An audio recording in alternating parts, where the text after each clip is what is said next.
with Dr. Leisha, the Preacher. Okay. Well, good morning. I think it's good morning, middle of the night or something. Well, guys,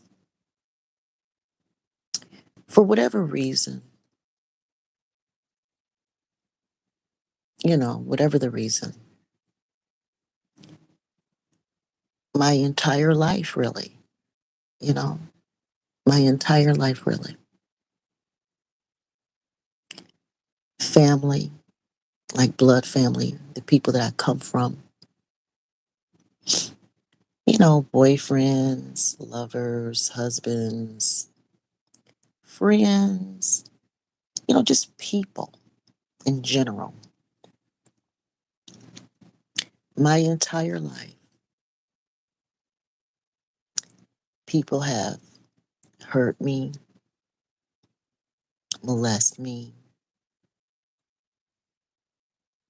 cheat me, just all kind of stuff. And I'm not special, everybody go through this stuff, right? But for me, people don't apologize.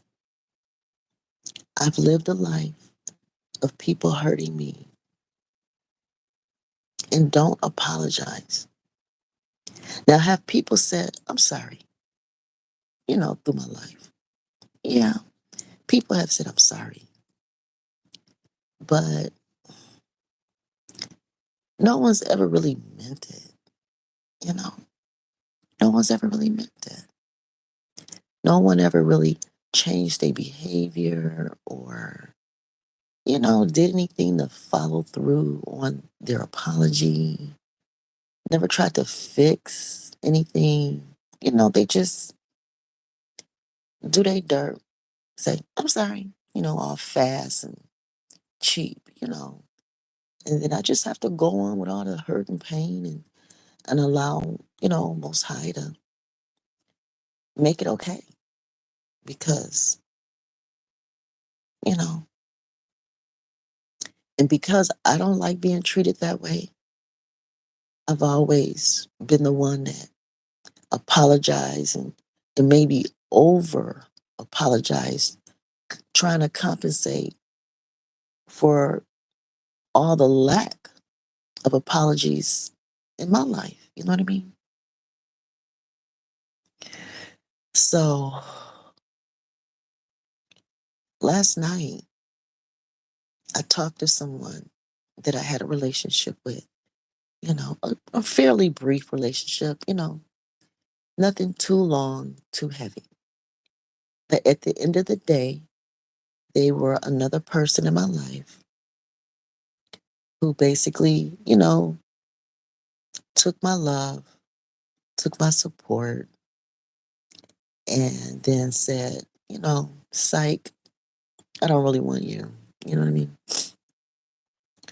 But this particular person, I don't have a problem with, people not wanting me. I'm used to that. I don't know what it's like to be wanted anyway. I just don't know. And my kids and grandkids are an exception. I chose to bring them here. You know what I mean? So whether they want me or not is not really the point in my life because I'm the one that chose to bring them here. But as far as anyone else in my life, you know, reciprocation should be, it should just be. I mean, like, but it's not. So, but this particular person didn't want me, but used the ideas that I brought to the relationship. One of the ideas was actually a business idea. It was my idea. They never thought of such a thing before in their life until I came. Instead of committing to me, they took my business idea and ran with it. And the business idea blew up in their face. It didn't work, right? And it wasn't until that happened that they realized that they caused me hurt. And so they felt led by God to, apologize so that they could feel better. And they said that because they apologized to me, that did make them feel better. And I was like, okay, I received the apology. You know, it wasn't according to the forgiveness process that I have come up with in the Bible. So it wasn't, you know, the level of apology that I believe is necessary. But I recognize that it is their apology and their best. I really recognize that after all this time, because this has been, a little time now. It's been a little time. I just let that situation go and just said, well, they're just another person who hurt me and get away with it. You know what I mean? To a degree. I mean, I know, guys, when I read the Bible that people don't get away with anything. I get that. But I've always been the kind of person that watched my whole life people hurt me and they just go on and live their best life. And so I know that I have a good enough heart, and I know I don't necessarily deserve all this, but maybe it's something about me that I don't know. I didn't create me. You know what I mean? I didn't make me. So there may be things about me that I don't know, that I can't see. And that's fine. So whether I can see how hurtful I am to others, and if they don't tell me, I mean, how can I know? You know? So, but that's why I let people know that they hurt me. I let him know every time he hurt me, every single time I let it be known that hurt and why and break it down. That's just who I am. I'm a teacher. You know what I'm saying? I mean, I know how to write a whole curriculum, design and write and, produce teaching material kind of stuff. So I'm very open and communicate clearly and, you know, so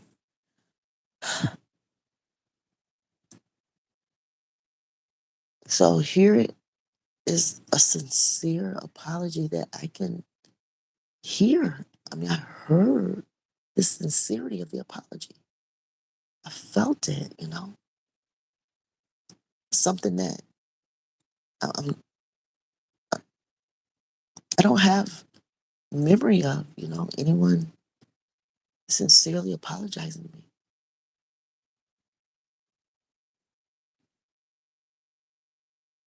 I mean, I can almost cry,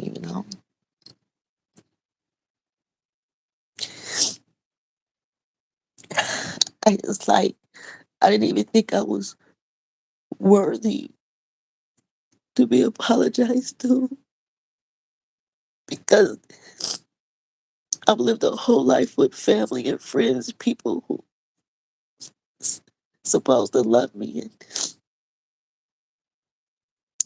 And until I got a real apology from somebody just yesterday, I didn't know what I was missing my whole life. I didn't know what I was missing my whole life since I was a child. People have been hurting me since I was a child.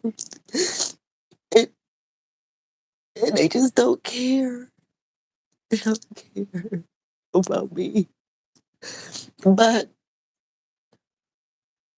why would anybody care about me? Why? They have their own life to care about. They have their own self to care about.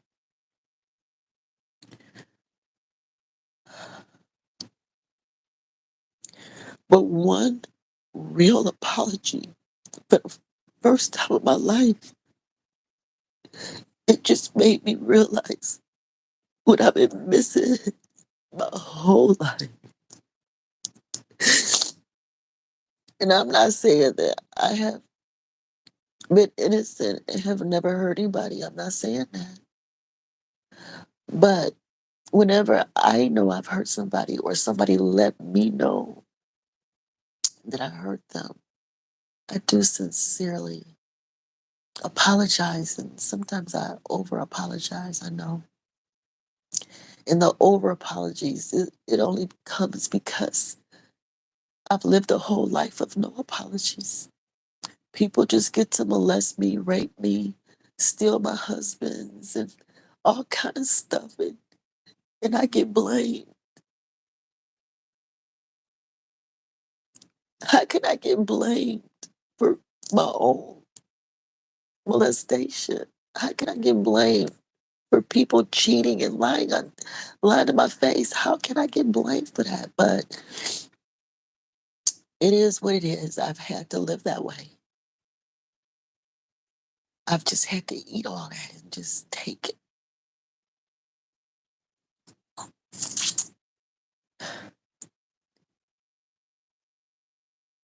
I've just let people steal my husbands. I mean, not that I could stop it. Of course, if a husband don't want you and he's gonna go to somebody else, that's just gonna happen. I mean, I can't. There's nothing you can do. I mean, you know, trying to stop somebody from leaving you is like throwing yourself in traffic. You know what I mean? You're gonna just get run over. So, and as far as family, I mean, like when it comes to like parents and aunts and uncles and all these people, I mean, like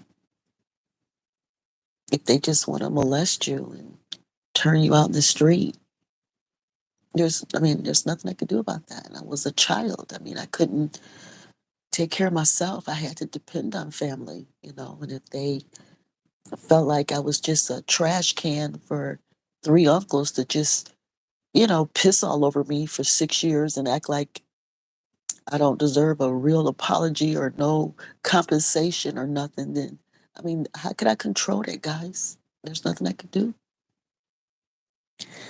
Couldn't control how my family treated me. I couldn't control how my husband's treating me. I can't control how other people treat me other than to cut them off and leave them alone. I mean, that's that's the real reason why most people end up alone is because they get tired of the mistreatment and just have to cut everybody off.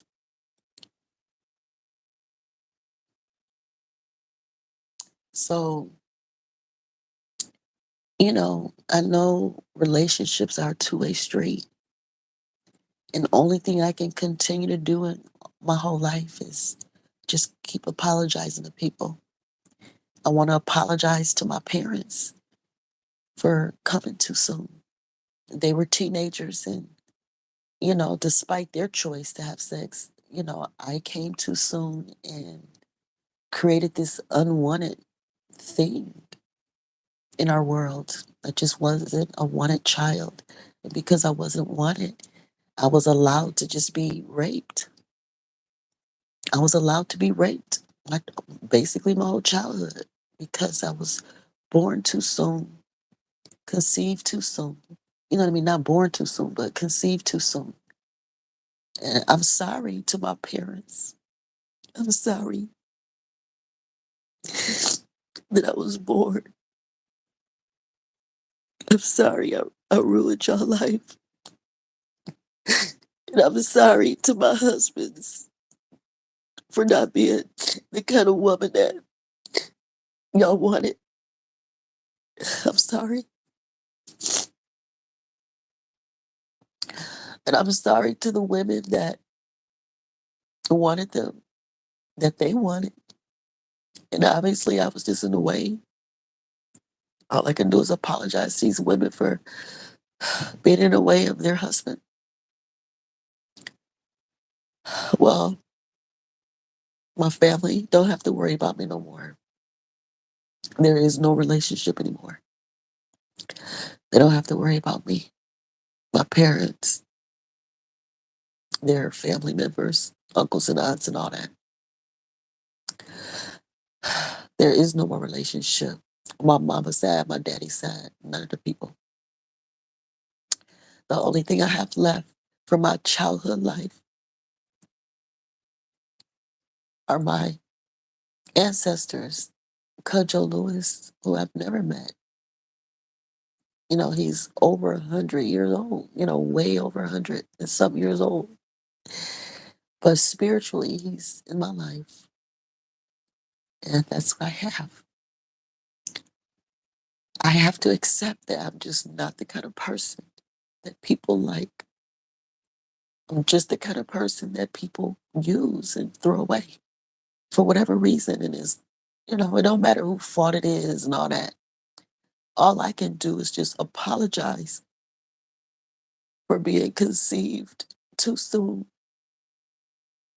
and living a life where no one can find value in me but to just use me and throw me away. All I can do is apologize to all these people for just being here. Because if I wasn't here, then you all wouldn't have to apologize for anything. You wouldn't have to apologize.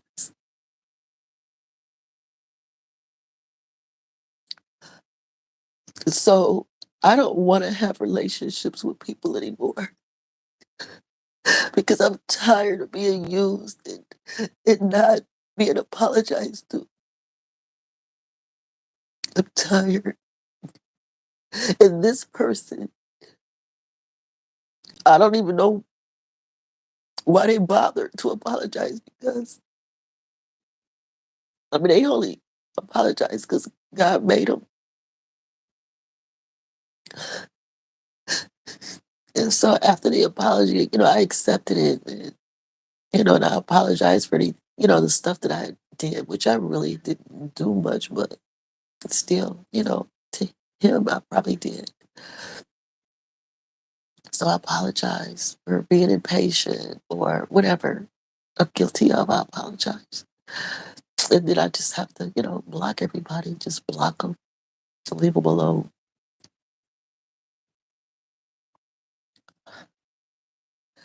And I just don't want to be guilty of hurting people anymore. And I don't want people to be guilty of hurting me, especially if I just not going to get an apology. So it's just best that I just leave people alone, focus on myself, my kids, my grandkids, and just go out and have a good time with, some couples here and there. You know, the thing about dating couples, you know, not even having sex with them or, having like real relationships or anything, just going out, so I don't have to be absolutely alone forever. You know what I mean? Um, if I screw up, they have each other. If I say something or, off or do something off on a date or something and they're pissed off at me, they can go home and have each other. So I'm done with single people. And on occasion, I'll, entertain a couple here and there and keep my legs closed forever and just focus on healing and getting better and helping my kids and grandkids be generationally wealthy. I appreciate the apology from yesterday. It just let me know what I've been missing my whole life. And it's let me know what I don't want to engage in going forward.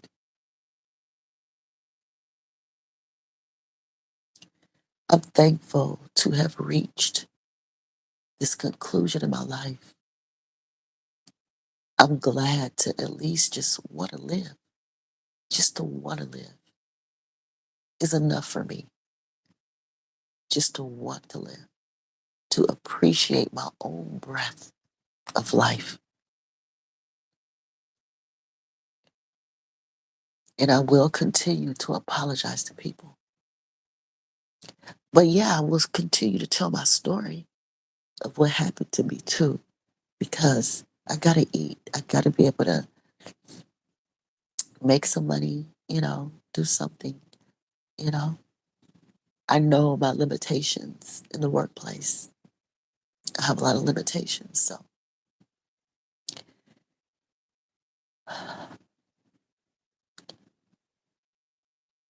and so I'm thankful for God Most High. I'm thankful I came here on this earth and I did my best. I did my best, and I know it wasn't good enough for anybody. It wasn't good enough for my parents. It wasn't good enough for my entire birth family.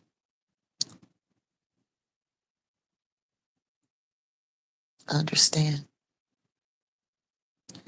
And, I know I wasn't good enough for my husbands. And based on what I'm learning on YouTube and, the world, just listening to people and watching people in real life, and, just now I understand why just wasn't valuable to people. I understand. And I'm not mad, you know. It's called the world. The world has evil in it. It just does. And so now I realize that I put too much effort into this life. I didn't need to love as much as I loved. I didn't need to work as hard as I worked. I didn't need to get as much education as I did. I didn't need to volunteer. I didn't need to do the majority of the stuff I did in this life. I just didn't do it. Need to do it. I, it didn't benefit me, and the people in my life didn't value it. You know, my ex-husband did not value that I raised a child for him. It had no value to him. He wanted it, and I gave it to him, but it didn't value. It had no value in the end. You know,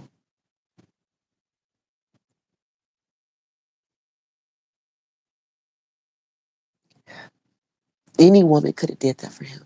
Any woman, literally. And so that's why my sacrifice didn't have any value, because he was gonna do that to any woman. You know what I mean? I was not special. The gift I gave him wasn't special, because he was going to force that on anybody.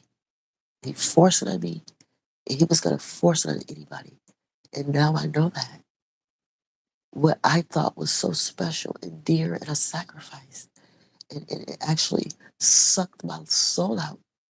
Giving him something that sucked my own soul out, you know what I mean?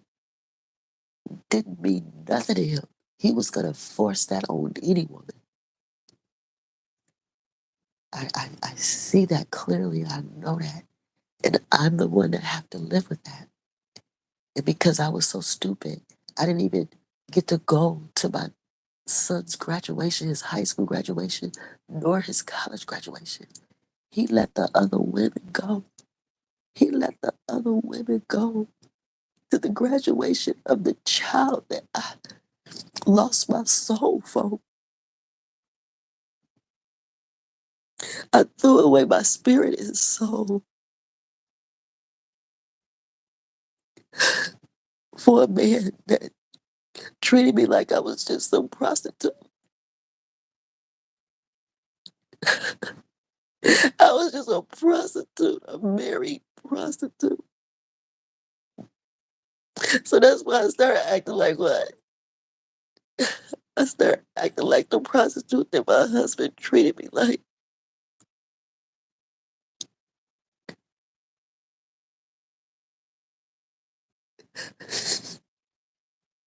And that's why I can't be with nobody else. I can't be with nobody else because no, I can't blame him no more. I, I became the lowest, dirtiest woman on this earth because I loved a man, because of my love for other people. My foolish love is not regular love. My love is foolish because of my own foolishness. my own foolish love. I became a cheap, broke down prostitute with a PhD.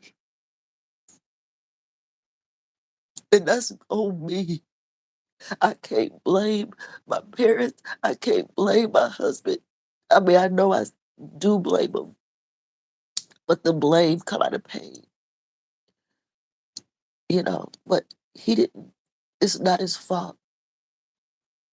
It's not his fault, guys. No matter how much I cry and blame him, it's not his fault because I chose him. I'm the one that said yes. So he's free. He's free. He's free to love whoever he wants. My love was foolish. I was the dumb one. He was very, very smart for leaving me and loving who he wants. He was smart.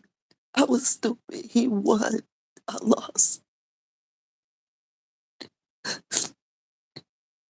As far as in life goes, the game of life. In the game of life, my parents won. My husband's won. Everybody won in the game of life. But Most High, he got me, y'all. He got me. He got me. And whatever God want to do with me, he may throw me in hell. I don't know. He may let me in heaven. I don't know.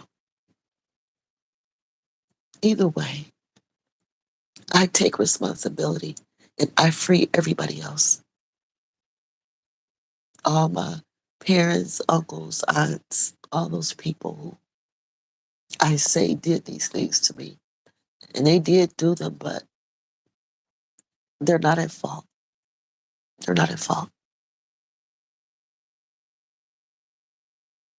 And that's why they can't apologize. They can't apologize and mean it because they're not at fault. No matter what they did.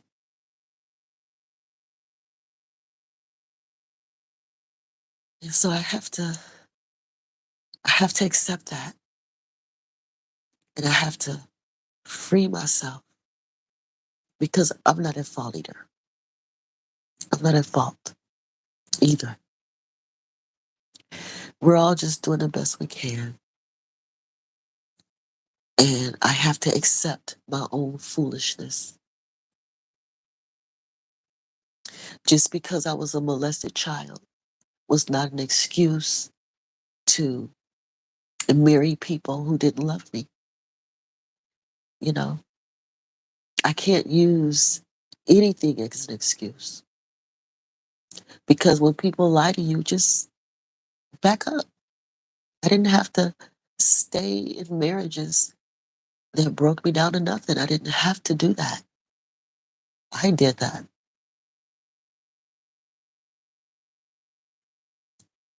I did that. He had every right to leave me. He had every right to marry who he wants.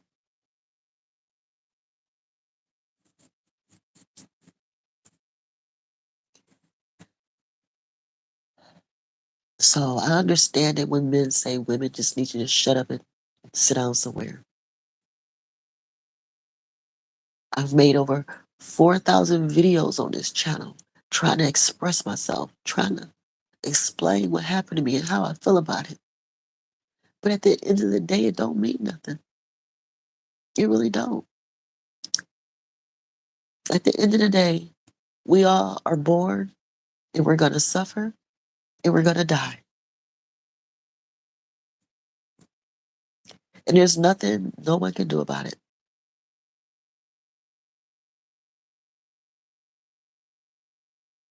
The same people that I'm complaining about, blaming, and all that, or have been, they've gone through the same kind of shit.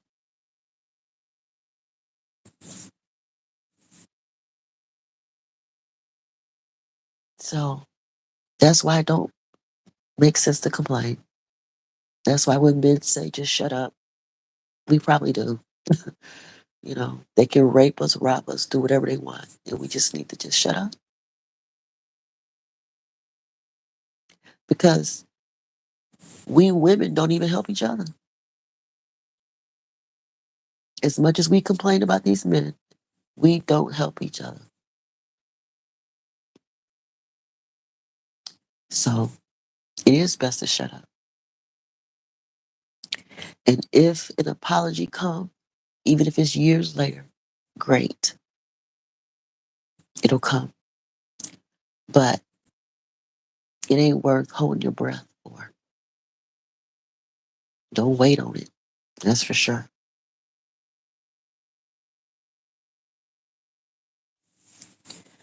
I will continue to make content and I will continue, to do what I do. But at the end of the day, regardless of the blaming, who did what and all of that, regardless of who is the husband, the wife, the whole record, all this stuff, regardless of all that, it really don't matter. Everything happens in divine timing. God allows everything to happen. God allowed me to live a whole life of pain and hurt without apology.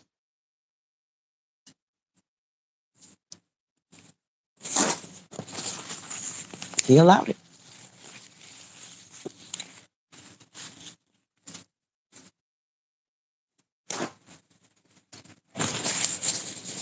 I just didn't realize that an apology could offer relief. I just didn't know. So I'm going to have to let this one person's apology, I'm going to have to use it and apply it to everybody. One man's apology.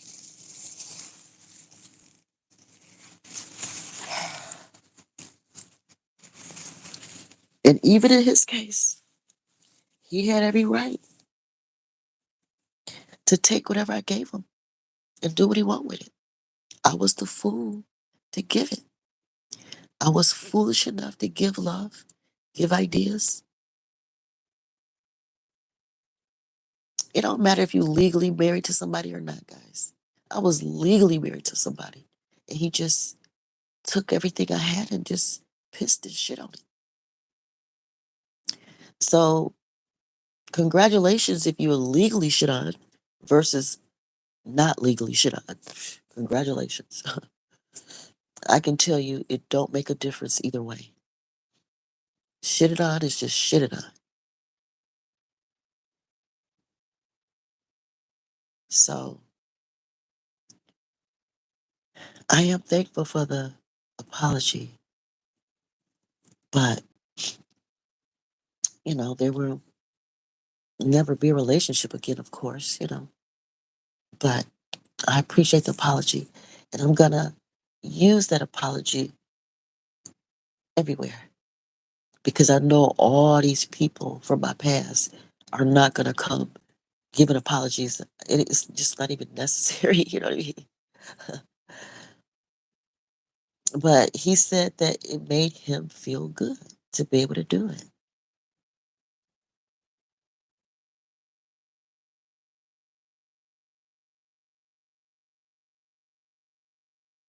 And I was like, wow, okay. I mean, it wasn't about how I felt at all. His apology was not about me. His apology was to free him.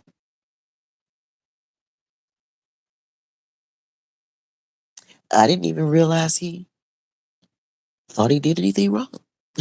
When you go a lifetime, without apologies, you just assume that people feel that they're doing what's right. And if they're right, then where is the wrong? You know what I'm saying? I don't get it. But I just want to say, sometimes years and years can go by A person can apologize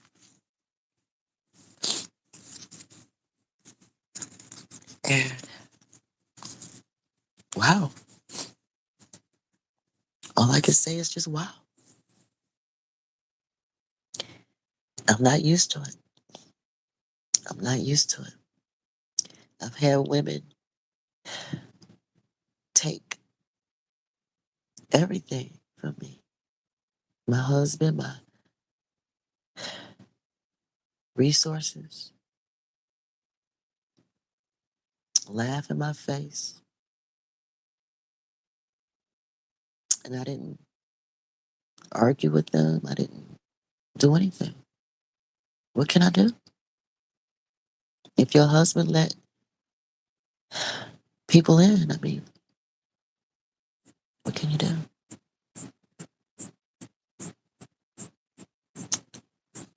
In my case, I just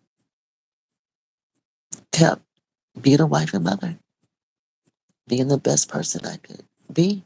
I just kept obeying God the best I could do until He left me for who He really wanted, I guess. I don't know.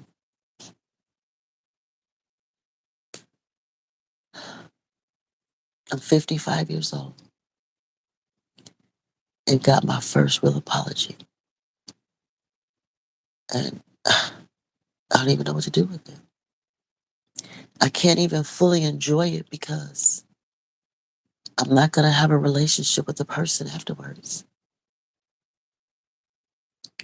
What I went through with them, even though it was brief, it still was just that embarrassing. Where, I mean, how can I go around that person or anybody that we know with my head held up based on what happened, you know?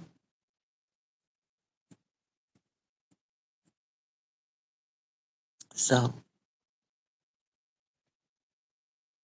I'll never know what it's like for somebody to sincerely apologize and then we work on the relationship and still have it after.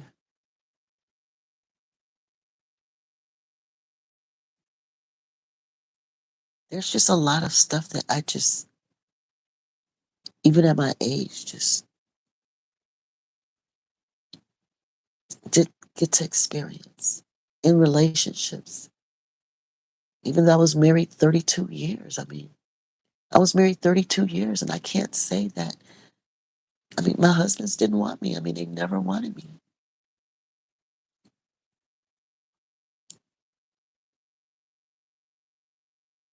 I will never know what it's like to have a husband that wants you, that's committed to you. A husband that, when you're sick, bring you flowers to the hospital. I will never know what that's like. I'll never know what it's like for a husband to, you know, just, you know, just treat you special.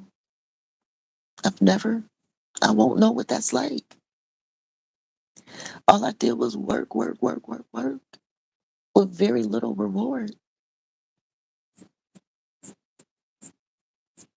And that don't mean that my husband's never did anything good. I'm not saying that. But like, you know,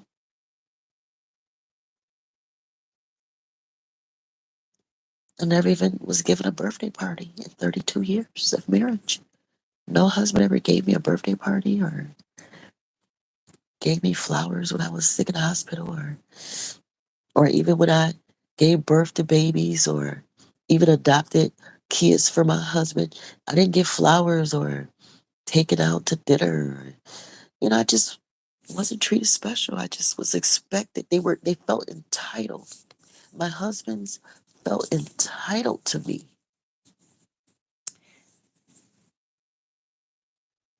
I did that. The appreciation and the honor just wasn't there. I wasn't even allowed to go to my son's graduation. The other women were allowed to go. The other women did not raise him. The other women didn't cry for 2 years during the forced adoption time.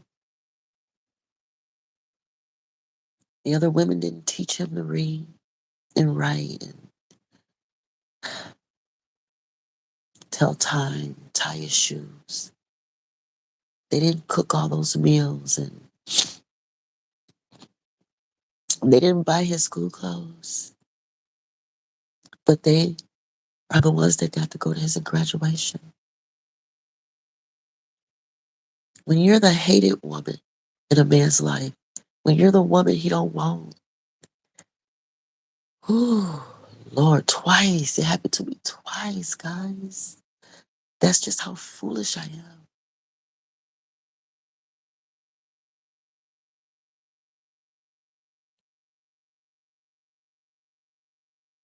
Not many women can admit how dumb they are and foolish they are and unworthy of having new relationships.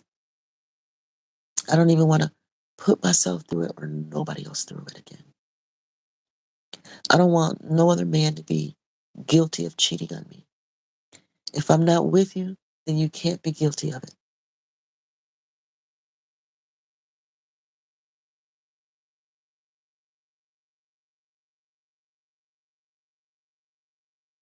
And if I'm not with you, then I can't be prostituted.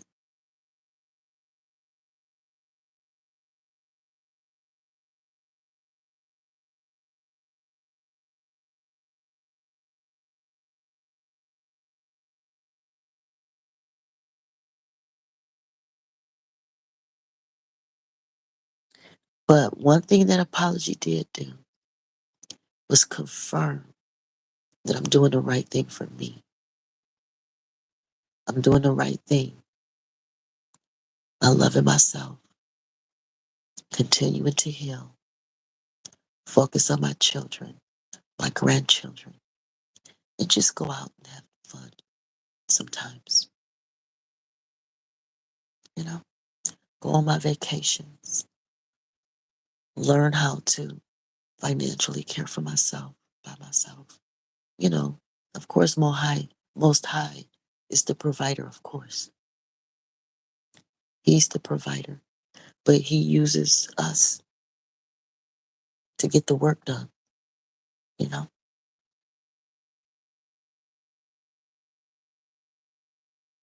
So I want to apologize to everyone in my life, just for being here, really, taking up space. Ever, ever have, ever had to be in your life. I want to apologize for ever have had to be in your life, to ever have had to cause you to sin against me. All I can do is apologize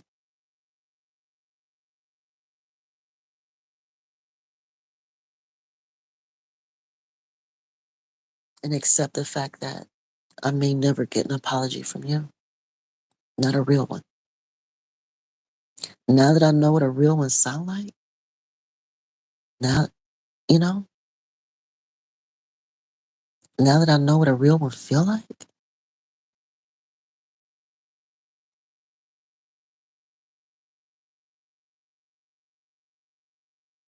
I just don't want to hurt anymore. And I don't want to hurt anybody.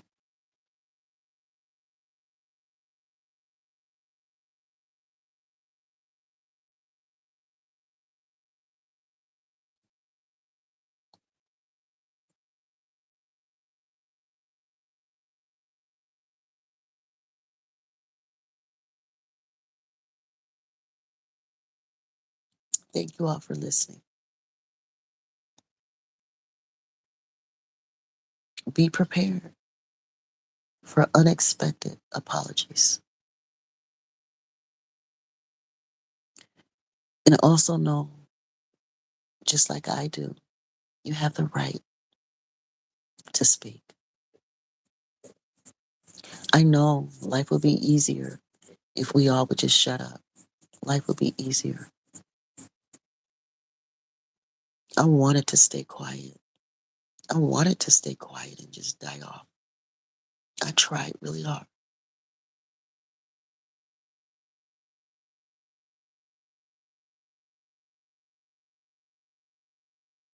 because I really did try to live a good life.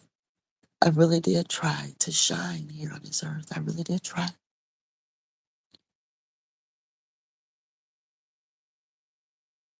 And I gave it a good go. And all I wanted was a church.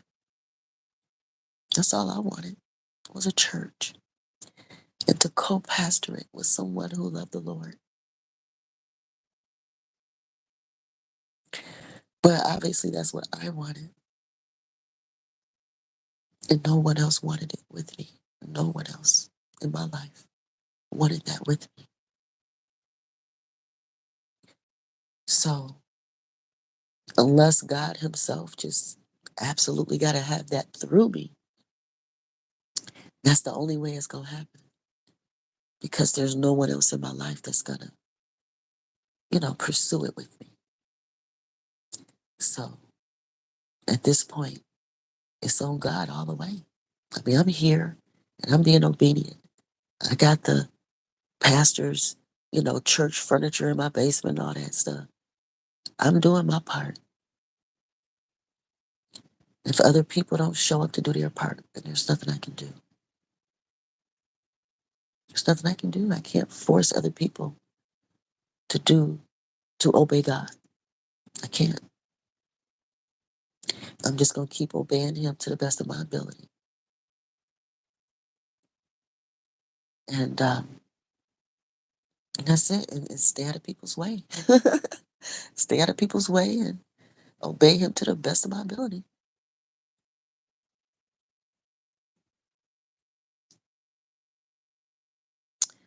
Be prepared, guys, just in case unexpected apologies come your way.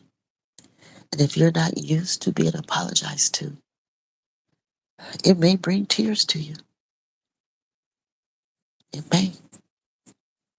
And it may help you see the extent that people have hurt you and just went on with their life somehow, some way.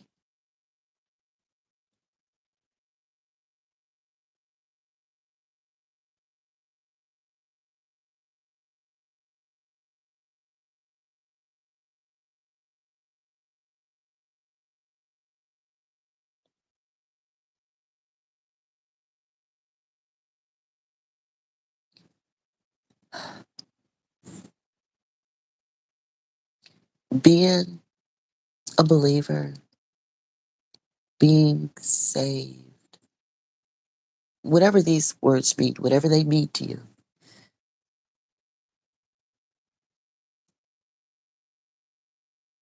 people think that it's a certain type of look.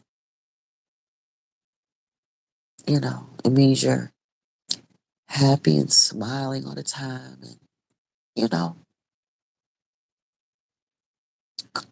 churchy-ish or something. I don't know. When I read the Bible and based on my life, people that are believers,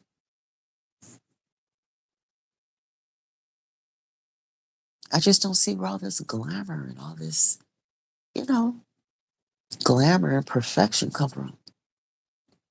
I've been ran through. I've been, the way Jesus was treated, I was treated that way. I mean, like,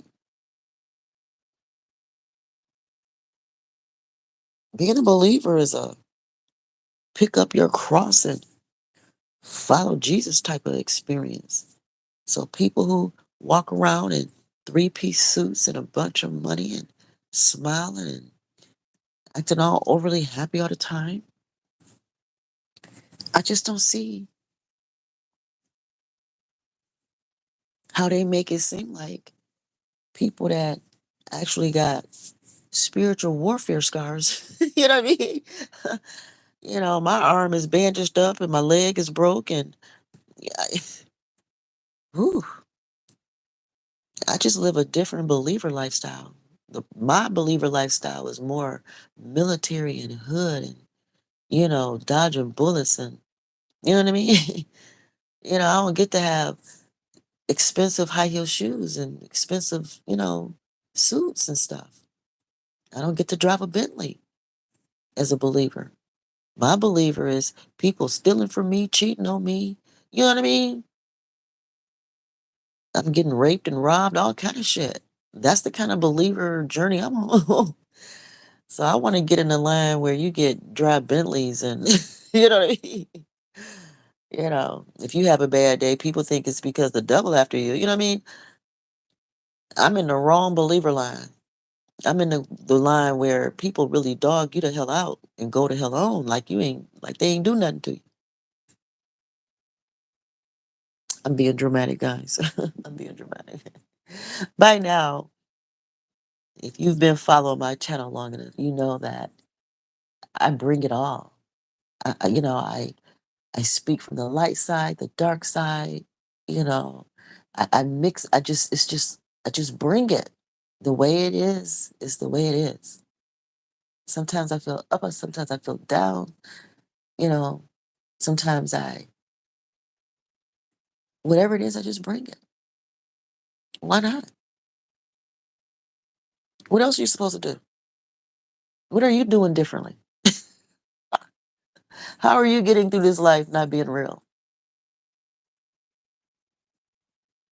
Hiding, masking. I don't want to be fake. I don't want to hide. I don't want to mask anything. I want to be honest. I want to tell the truth. My truth.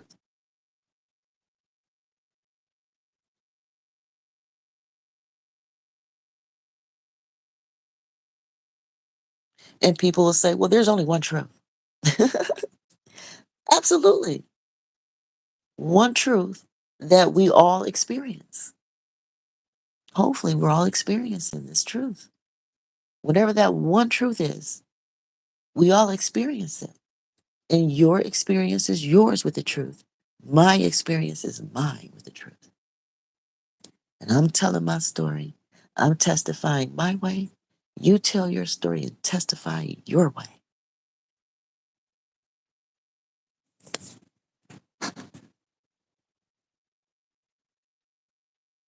I forgot to turn the comments off. I don't read the comments because I'd be so expressive. I forgot to turn them off, and so I just turned them off. I don't want people, making negative comments and they stay and other people read them and get discouraged. So I'd rather turn them off if I can't monitor the comments. Sorry if I didn't read your comment. And if you had a good one, sorry I didn't have a chance to read it. The negative comments don't need to be read anyway. So on Wednesdays, guys, for the negative comments though, negative comments do have value. They do. I know we live in a world that says positivity is the only way to go. I know that. But I do acknowledge that negative energy does have value. Negative energy has value. We live in a world that teaches two negatives can yield to a positive.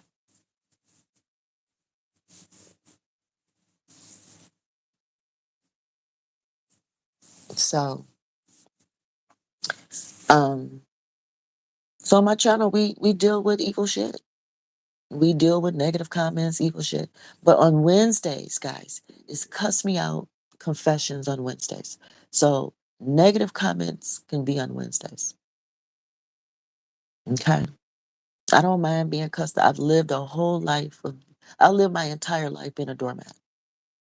I lived my entire life. People shitting on me, talking about me, raping me, robbing me, stealing my husband's. I had husband stolen twice. So, you know, I've been a punching bag, a doormat, a silly, foolish woman laden with sin my whole life. So Wednesdays is that day. Okay. Wednesday morning, sometime Wednesday mornings, maybe around like 9 or 10. Those are the days y'all can come on in and get negative. Deal with your evil side. Deal. We do shadow work on Wednesdays. Shadow work Wednesdays. Dealing with evil, dealing with darkness. We're going to be exorcists around this place. Okay. Dealing with good is easy, guys. Dealing with good is easy. Everybody like good. Everybody want to be perfect and good and light and dance around. That's easy to do. I'm ready to deal with the evil in life. Let's deal with this shit. I lived a whole life with evil in my face. I have slept with evil for 32 years. I know it very well. How dare I not address it on this channel? Evil is real. It exists, and we need to deal with it. So on Wednesdays, we will cuss each other out, whatever the hell we got to do to iron through all the fucking evil in this world. And we're going to confess, we're going to apologize, whatever. Debate, iron through things. I ain't scared. I ain't scared of no damn evil. Why are you?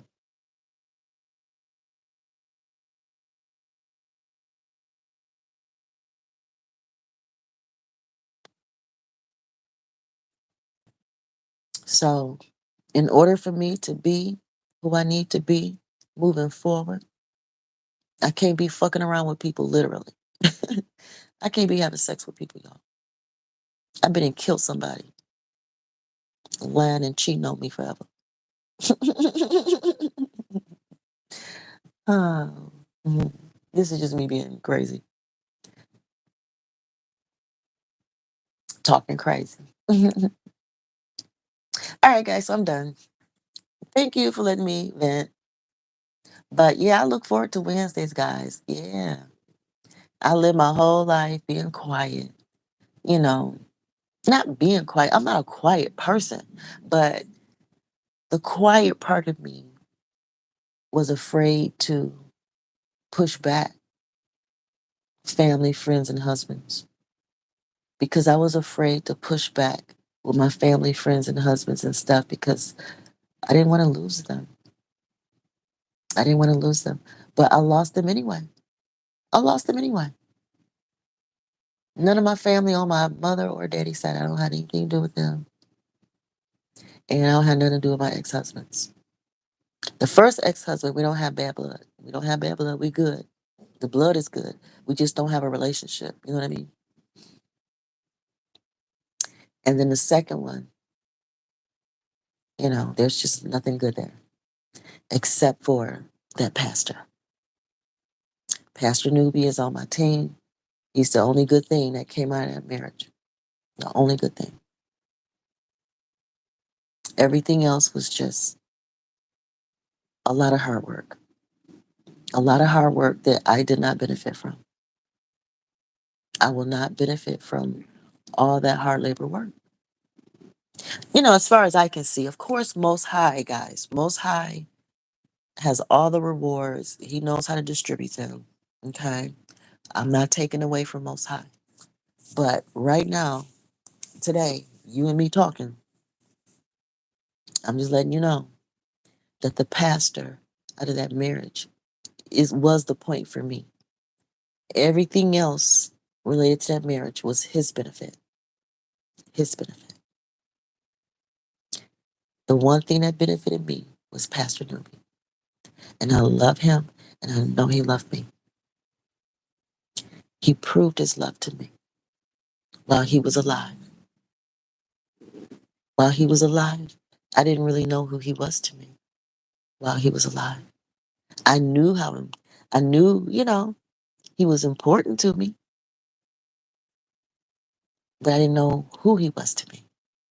I was married, he was married, and the only thing we had in common at that time was the Word of God. And that was all we needed.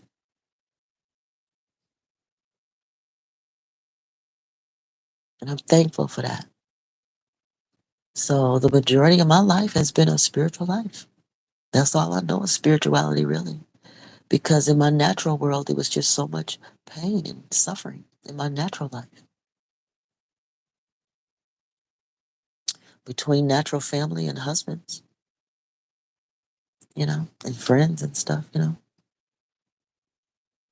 Mostly pain and suffering without an apology. Real ones, sincere ones.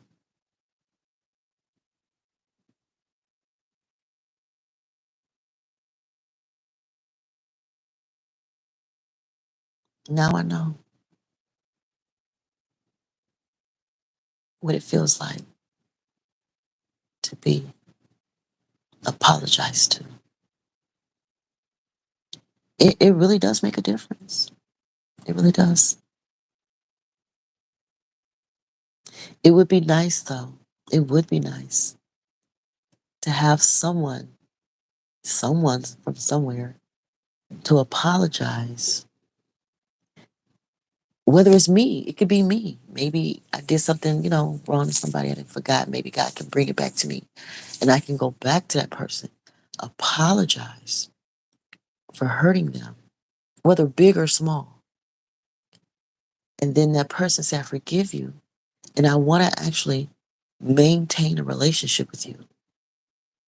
And then that person and I, based on an apology, whether they give it to me or I give it to them, you know, um, and then we could actually rebuild a relationship.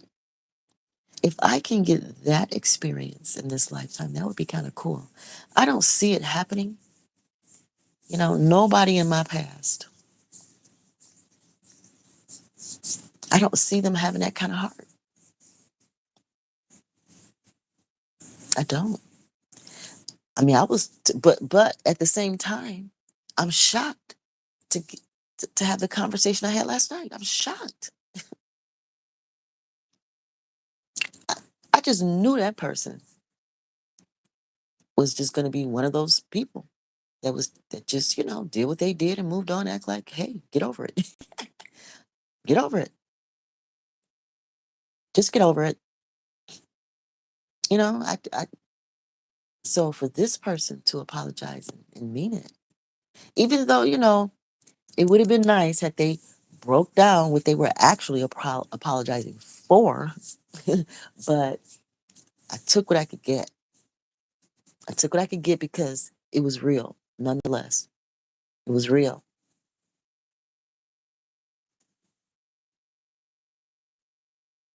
And if I could trust that this person was the kind of person that could actually follow through on the apology and rebuild something, not that it has to be what we originally sought out to have, but, just something that could be built on. That would be great. But I don't have confidence in that person. I'm good with the apology. I'm good with that to the point where I can rest in peace concerning that person.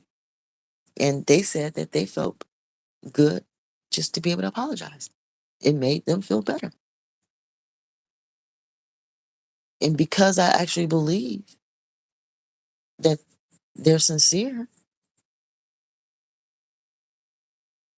and I'm the one that's not willing to do the follow up. I don't want to, I can't afford for that person to apologize. And then we, try to, salvage something. We will never have what was originally thought, but to even salvage anything, even something small like friendship, you know what I mean? Basic level friendship. And then they, you know, re-hurt me again, then mm-mm.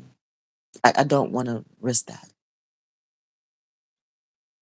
I don't want to risk that. So maybe somebody else will afford me that. But if not, I'm okay. If I, in this lifetime, don't have the ability or chance to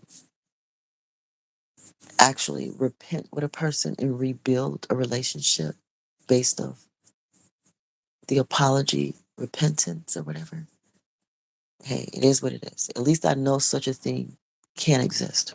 I know it can exist. And I've seen it in movies on TV. In my real life, I haven't seen it happen in my real life. I don't even have an example in my real life of, you know, a relationship, whether it's parents, parent and child or husband, wife, or whatever. I, in my 55 years, have never seen people get back together and it actually work. Now I've seen people get back together and they just continue to agree to hate each other and fight. And I've seen that. But I've never seen a mother, child, or a husband, wife, or any combination of people that fell out hard and then they got back together and it worked. I've never seen it. I take that back. There is one. There is one situation. A lady she was my hairdresser. She was my hairdresser for many, many, many, many years. Her husband left her for another woman. A white woman. That's so funny. Her husband left her for a white woman. Went off and actually had a baby with the white woman. Had a baby with this white woman.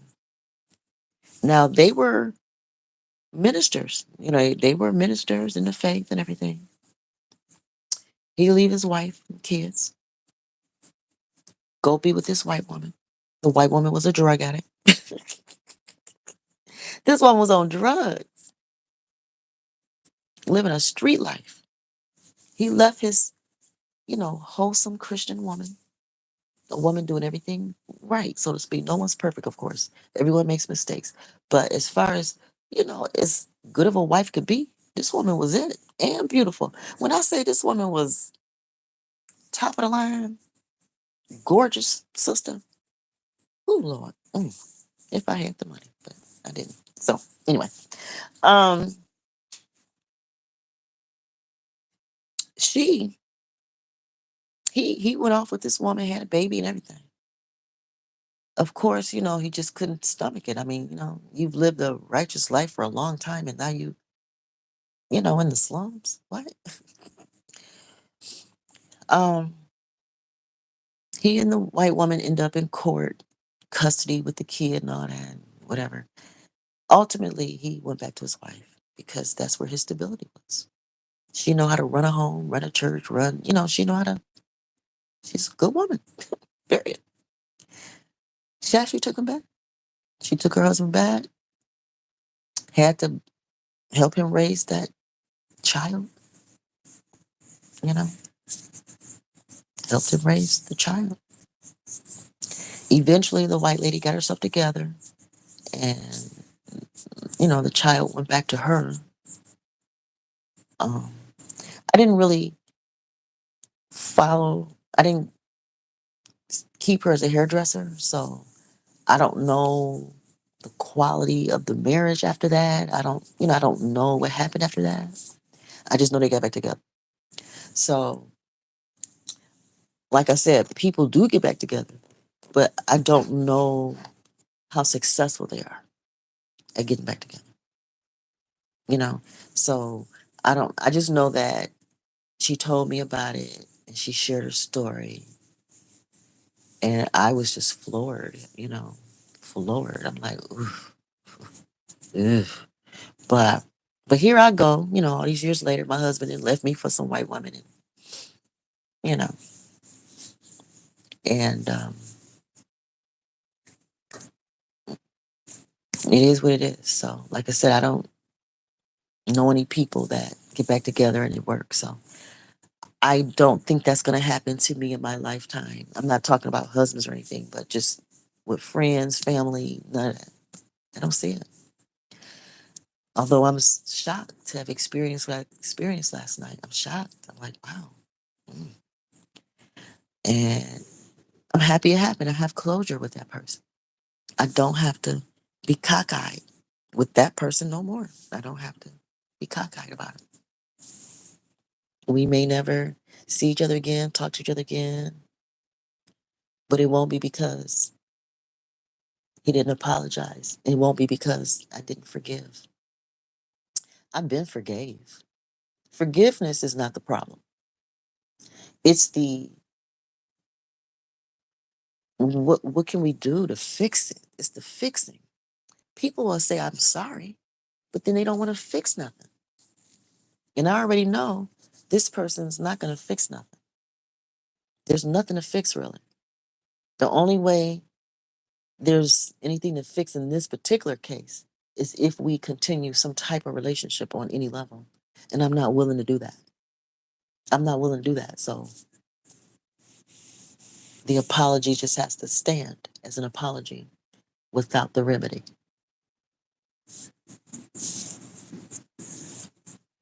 Because I'm not going to go through that again. I'm not going to go through it again. People have free will. They can change their mind. People can apologize today and have good intentions. And then 1 week later, be right back at it.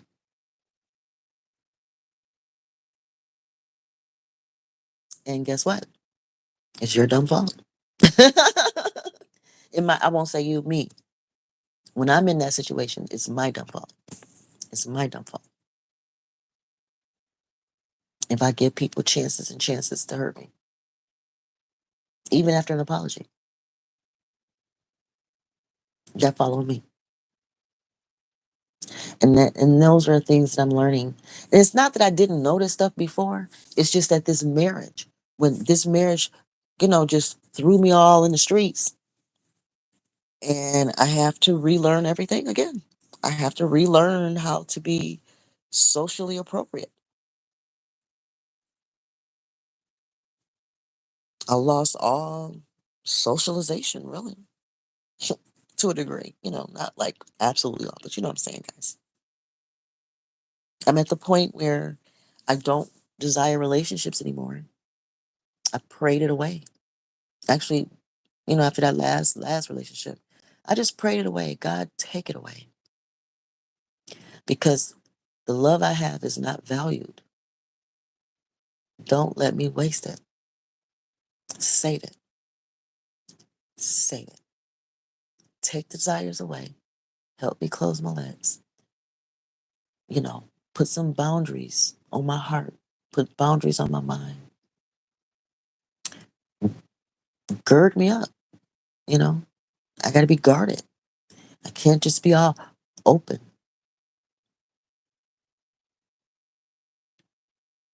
Okay.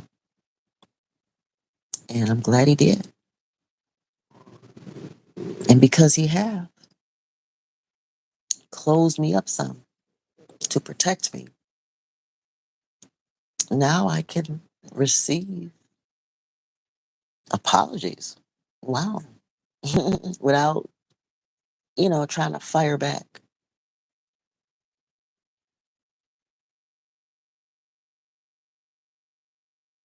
you know? So I'm thankful. I'm thankful. And when it comes to that particular person, I really did like that person and felt comfortable sharing myself with them, but it wasn't reciprocated. They were not sharing themselves with me the way I needed it. You know, I'm very comfortable sharing myself and being open. I love it. I enjoy it. It's my favorite place to be. But I can't do it when the other person is not doing it too.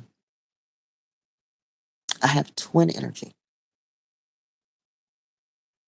I'm not really a soloist. I'm not a soloist. I will always be a part of a team, a choir. I like support. I like being supportive.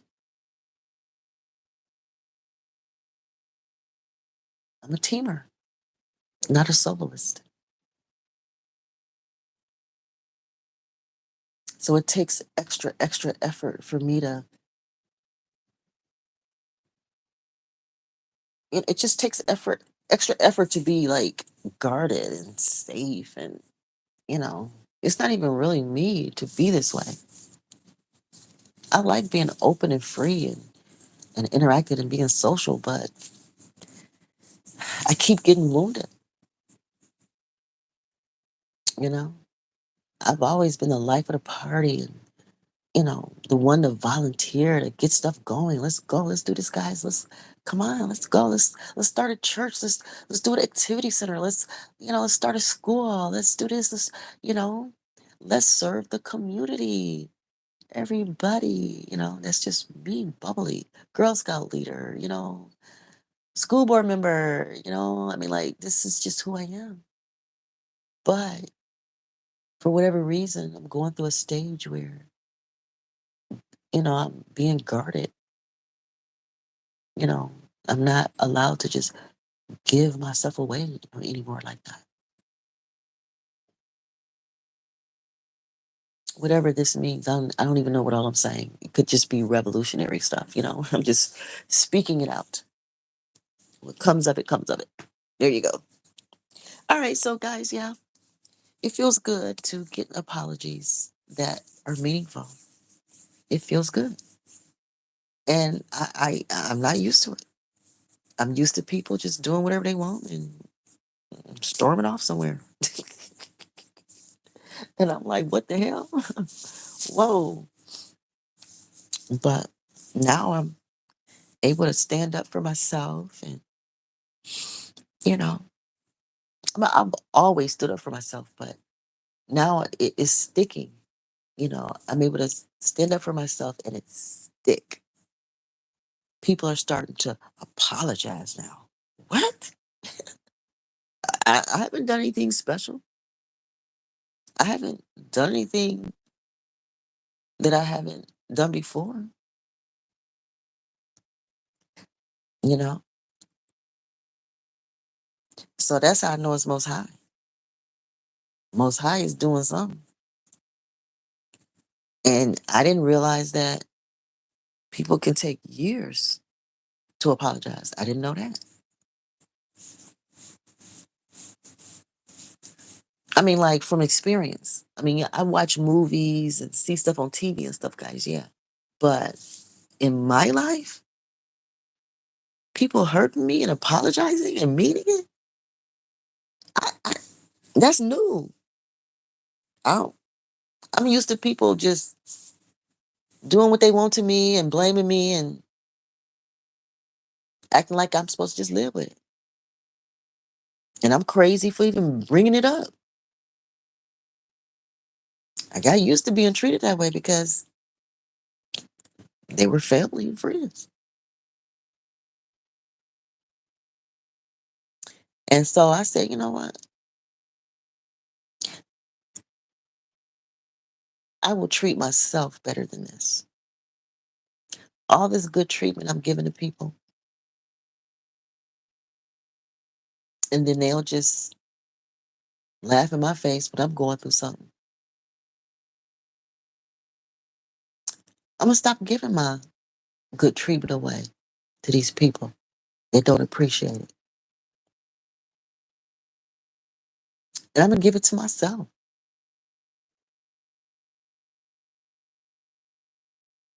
I'm giving it to myself. And if they want to apologize for what they did for me, to me, cool. I'll receive it so they can feel better about themselves. No problem.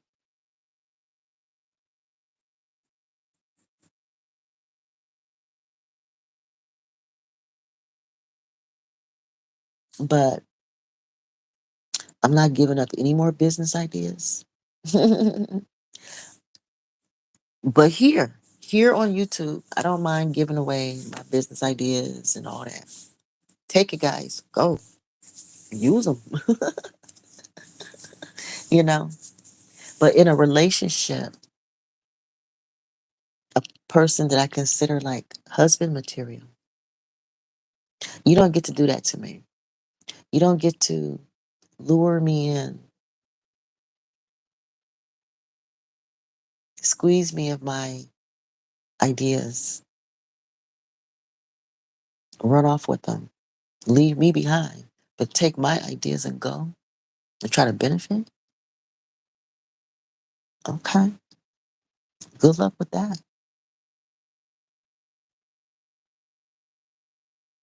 Good luck. That's all I can say. More power to you. That's all I can say.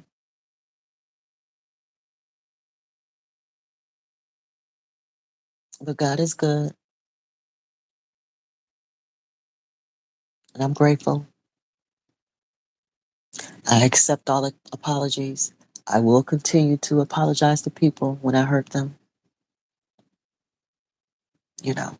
But I'm going to also continue to tell my story. I'm going to keep making videos, reporting out on my journey to independence of legal marriage, my journey to become independent of legal marriage. I'm almost there. I'm not even there yet. Now he has moved on, you know, but I can't move on until that last alimony payment and I'm able to replace it. I got to be able to replace the alimony payments. So I'm kind of still here, even though he's doing what he's doing. So this is my life, and I'm going to continue to share it. And I don't usually talk negative about people, but I'm making an exception because my ex and his homewrecker did what they did on my time, on my heartstrings. I make an exception to call them homewreckers. The most you'll hear me call him is like a homewrecker. But, her, oh, I'm going off. Okay, why not? Because she was a neighbor. She was a neighbor. She was somebody who could see me, and I have never seen her. That's so dangerous. That is so. When the other woman or man, they know everything about you, and you don't know nothing about them. That is so dangerous. That's why I always let my husband know who I was with. Well, most of the time he would drop me off. He, I did not date by myself. My husband, if I was gonna be dating, he had to have my back. Now, not that he would ever fight for me. He didn't care about me like that. But, I had the perception. The perception. People treat you different when they know you got a husband. Period. Even in, you know, the poly world. Even in the poly world. A world where we choose to live this way. You know what I mean? We choose to, date other people. So,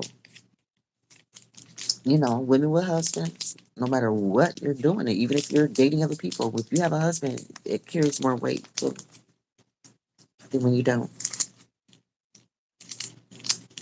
So without a husband, I'm not as confident dating. I'm not as confident dating without having a husband. Or, well, yeah, a husband. So so that's why I'm just gonna stick with the couple concept. I'm not having sex, so it don't matter. As long as I ain't having sex with anybody, whether it's a couple or a single person, it's all the same to me. As long as I ain't having sex with you, I'm good. You know? I can enjoy whoever I want to enjoy. And I'm selective. I don't just go out with anybody. You know? I enjoy myself enough. I enjoy my own company. I like the stuff I come up with. I like doing puzzles. I like, making these videos. I like playing with my clothes, like redesigning clothes. I like to travel. You know, I like to go bowling. I like to, go to the river. I just like to do fun stuff. I'm very childlike and energetic. So I'm just going to continue to be this way and enjoy my kids and grandkids. Not being a married woman You know, it's not the end of me. Mm-mm. Never have been, never will be. I just always wanted to be married. I just wanted to. Need to be? No. Need to be married? No. Want to. I just wanted what I wanted. And I wasn't able to get it. So now I have to say, okay, well, I tried. I tried for 32 years to have what I wanted.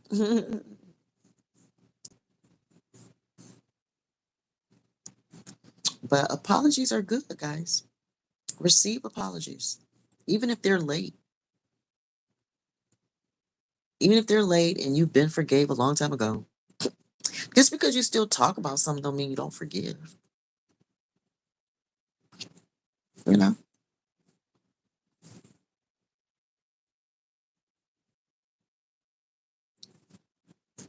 I forgive my ex. He probably don't believe it.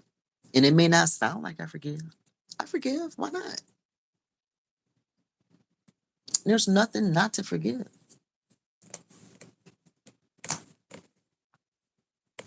I learned how to forgive people without the apology for my sake, so I can feel better. I forgive without the apology, so I feel better. They apologize so that they can feel better. Two different things going on.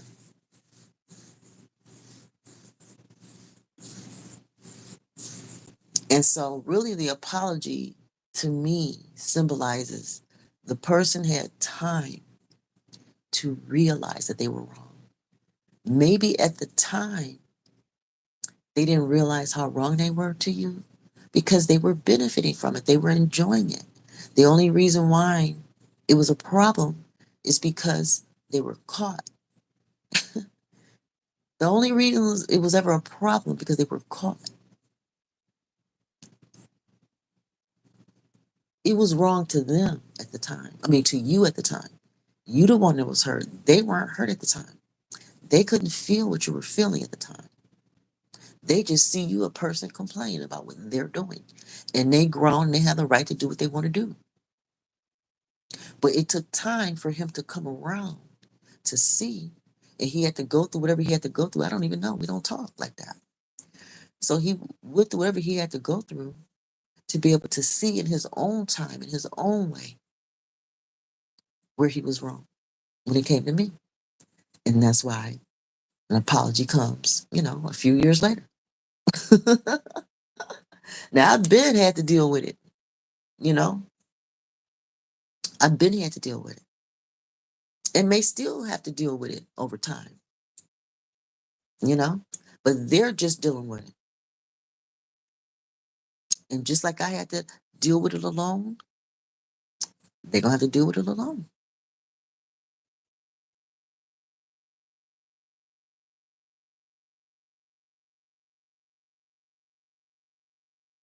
We can't do it together. People heal at different times. People awaken at different times. Awaken to what's wrong or not. You know what I mean?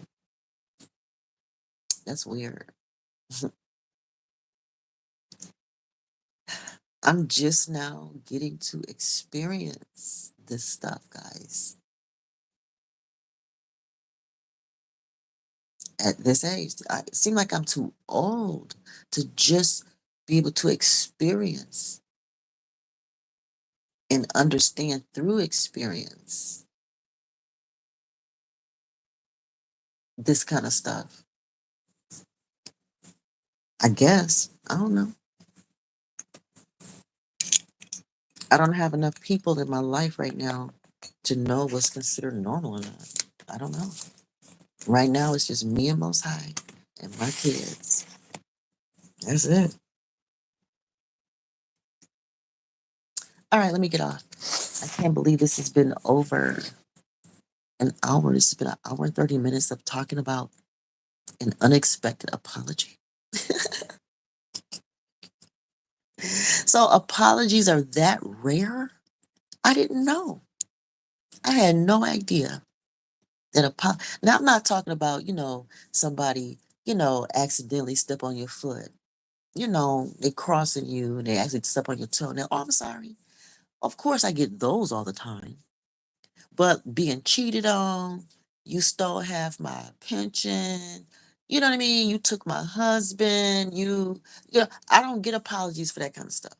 Big stuff. You molested me for 6 years of my life. I don't get apologies for you raped me. You know what I'm saying? I don't get apologies for the big shit. Stepping on my toe, yeah, a person to say I'm sorry. Yeah. But I'm talking about the stuff that break you down kind of stuff. I don't get apologies for that. But one came last night, the first one in my life. At 55, to get my first real apology at 55, that is just crazy to me.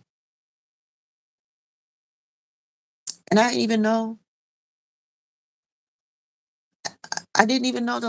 the extent that I had a life without apologies.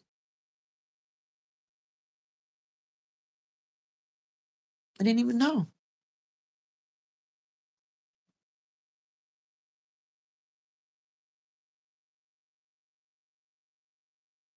And people say change behavior is the best apology. But if a person don't owe you change behavior, then like once you break up and it's over and some years go by, there's no behavior to change. There's nothing to fix. The only thing the person can do is just reflect and come back to you and just say, hey, I was wrong. I know it's too late to fix anything. Everything's over and done, but hey, I was wrong. And I feel like if I don't apologize and straighten this up, at least come clean and say something, then it's putting my soul in jeopardy. And see, that's deep. So I have to take that kind of confession. I have to take that kind of confession. I have to. That's like a confession. I have to take it. Whether I understand it, agree with it or not, ain't the point. The confession came. The apology came. And in this case, I choose to let it stick right there. It don't need to be fixed or develop any further. It's done. It's closed. The case is closed. I'm closing all kind of cases these days. I remember in a recent live video, I'm talking about case closed and put tape on the box and sliding it to the back and all that. Here's another case that's closing my life. What? I am in a season of closure, Most High. I have been waiting for closure on stuff for, like too many years. 10, 15, 20 years, 25, 30 years. You know what I'm saying? What apologies are coming in? Confessions?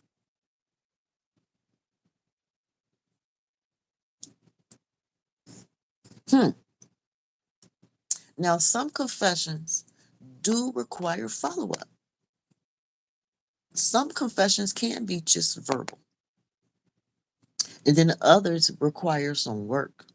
Just saying, I'm sorry is not enough. There is some fixing that got to be done.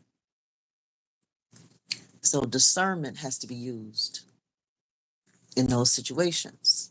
Discernment.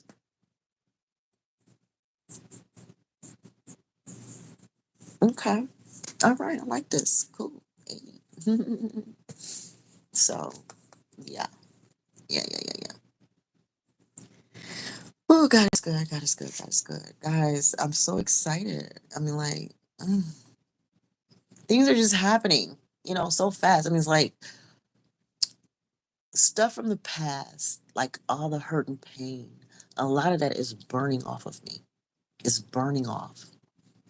And I'm experiencing new things, like apologies and stuff. And new stuff is happening as old stuff is burning off. And you're seeing the transition. And my channel may look like one big hot mess. Yeah, I bet my channel do look all crazy and buck wild because I'm transitioning, coming out of silly, foolish love. That type of mindset, loving people foolishly. You know what I mean? You know, I'm coming out of that and going into whatever the Lord is leading me into. And it looks messy and it looks chaotic and crazy and all of that. I get it.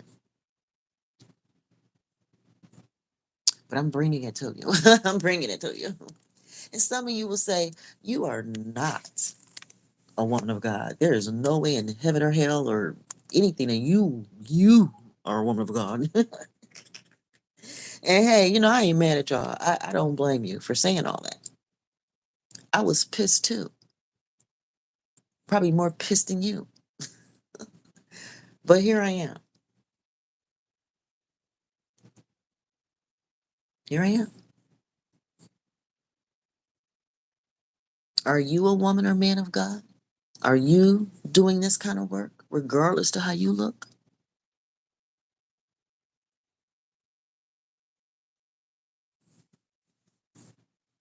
I've never been wanted. I don't even know what it's like. I don't even know what it means to be wanted.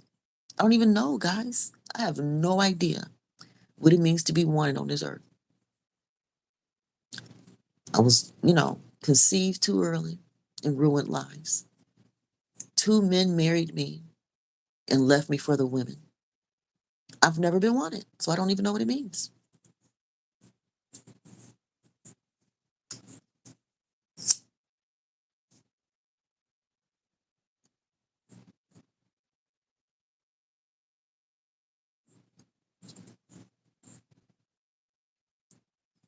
Can you imagine forced to adopt kids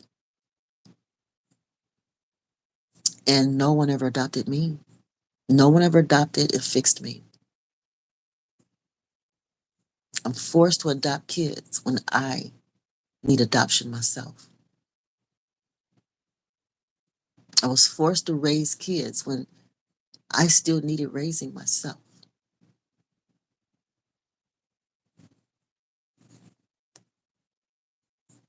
I was abused. I was misused. And I'm forced to raise people when I was broken myself. I hadn't had enough love myself. That's why I was married, so I could get enough love, so I could get some. And before I could even get love in marriage, I'm told I'm ugly and evil and black and all this shit. And then I'm forced to raise some kids.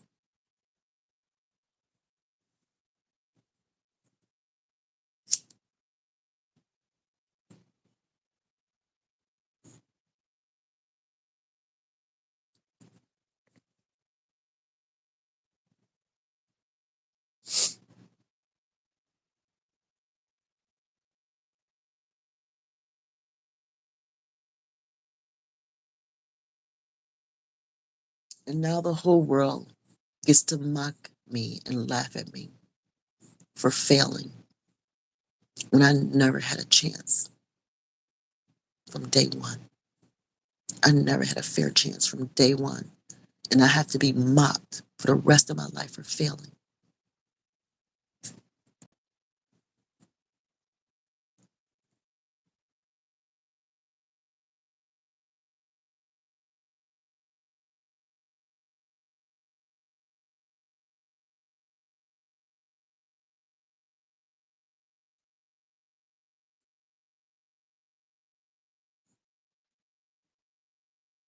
Yes, okay.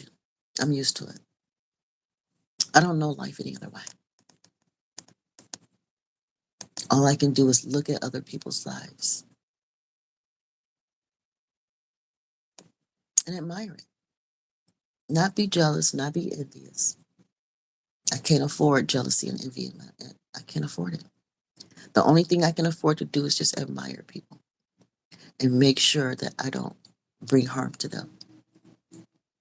Because if I bring harm to them, then I won't be able to enjoy the picture that they hang in my mind.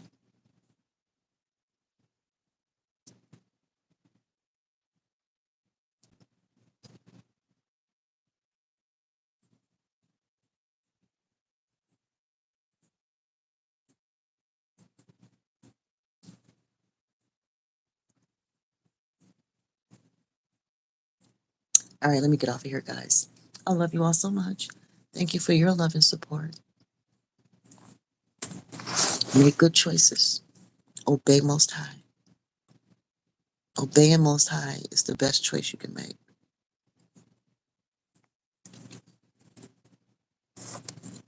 on your best and worst day.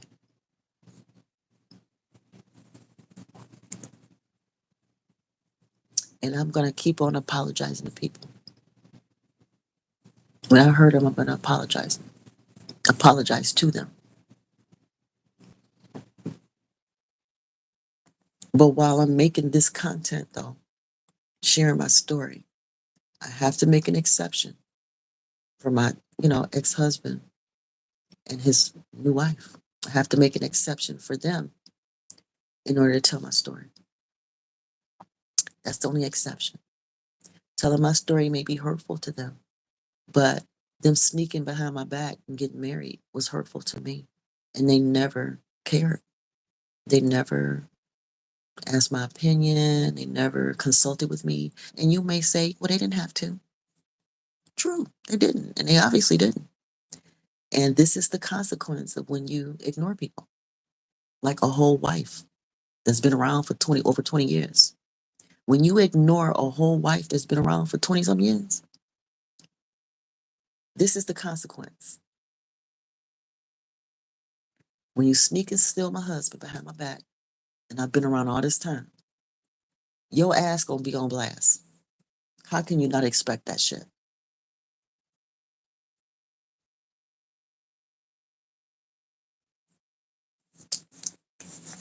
And if she didn't expect it, he knew. I already told him for years. He and I basically planned this years ago. We not planning him leaving me for her. No, we planned that we would tell our story. He knew that I was pursuing to be a poly expert. He knew that. He knew I was going to write on this stuff. So he pulled her into a life that she may not know that she was getting into, a public life. And then maybe she did know. I don't know. Again, they never talked to me.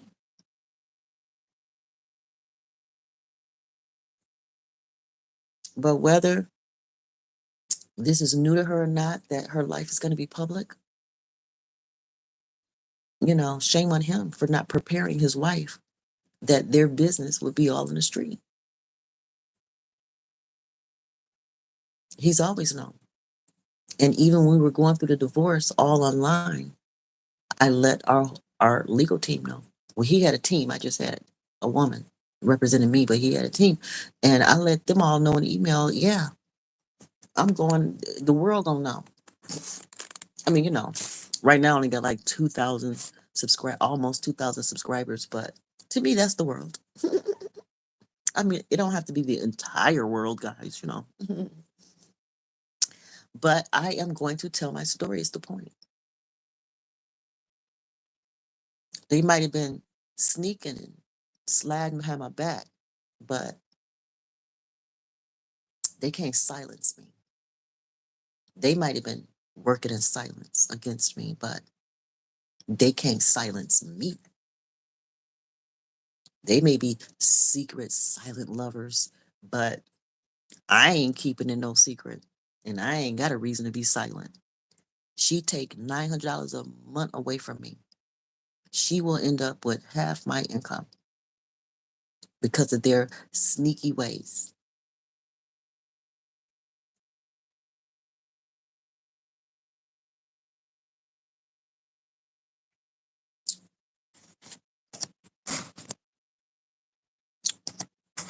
It is what it is, y'all.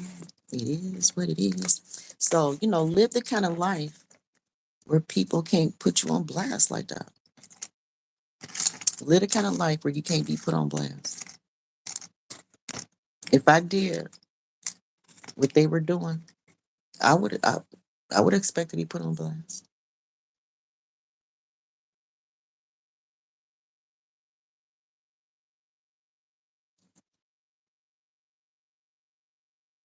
But again, he already knew. And hopefully he told her so that she could prepare her life to be an open book. Because the more I rise, the more my story come out, the more people are going to research them. The more people are going to look into their lives where they once were secret, silent lovers, stabbing me in my back, hurting me. Now they're open in public. All that sneaking is no longer there. They got to be open, public.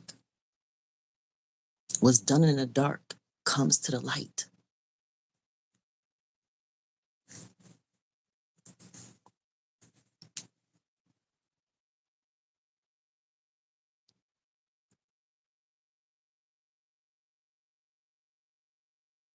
So even if they themselves don't talk, the more our story get out, the people in their lives will talk. People in her life is gonna talk. This thing's gonna get ugly. And it ain't got nothing to do with me. He and I did this. He and I did this. And he pulled her in. And I thank God for pulling me out of the whole like marriage arena. I don't expect another husband. I don't want one. I don't want one. I don't expect one. That don't mean Most High won't just drop one in my life. Okay, y'all. Just because I'm saying I don't want one, that don't mean Most High won't just drop one in my life. Okay. But because I don't want one, don't desire one, there's no risk for me in telling my story.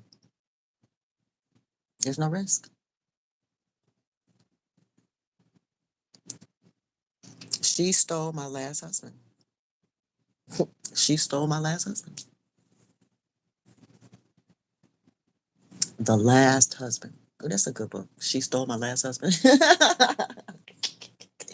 That sounds like a good book there. She stole my the last husband. The last husband she stole.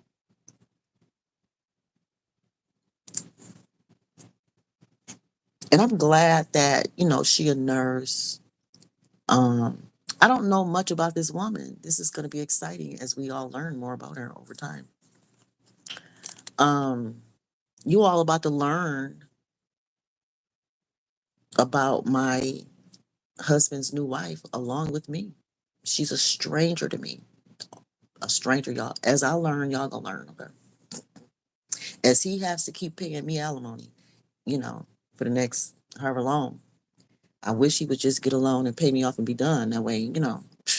But until the last alimony payment, I'm just gonna keep talking.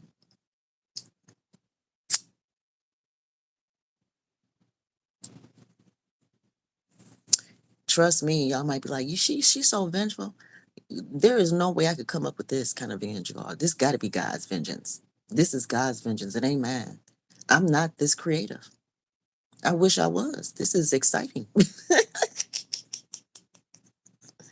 I wish I could take credit for this. I really wish I could take credit for this. But I can't. Anybody that know me know that I just let women take my man and go.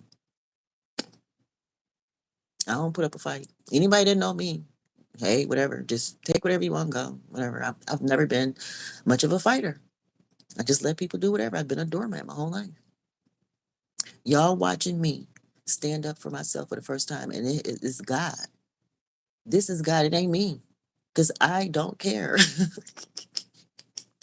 I don't care. God do. For whatever reason, He's tired of people dogging me out. He's tired of people dogging me out. And for whatever reason, God chose this particular woman to be the one, the face of all the women that both husbands have ever cheated me on. She's representing everybody now. And it's sad. I feel for her. I have compassion actually. And low key, I'm apologizing low key. But it ain't me doing this. This is Most High. And Pastor Newbie's on board. Pastor Newbie's on board. It's out of my hands. I'm just reporting out, obeying, doing what I'm told. And yeah, I'm dramatic. My own personality sneaks up in here. It is what it is. I mean.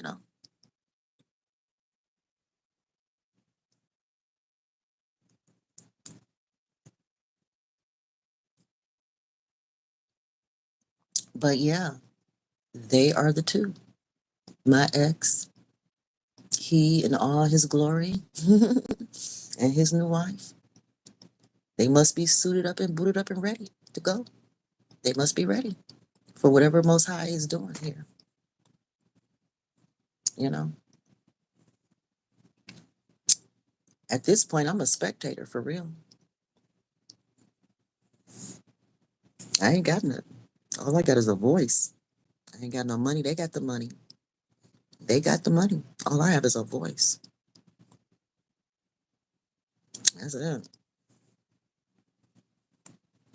Like he said, I'm just well, he never used the word old, but, just a, black evil woman. You know,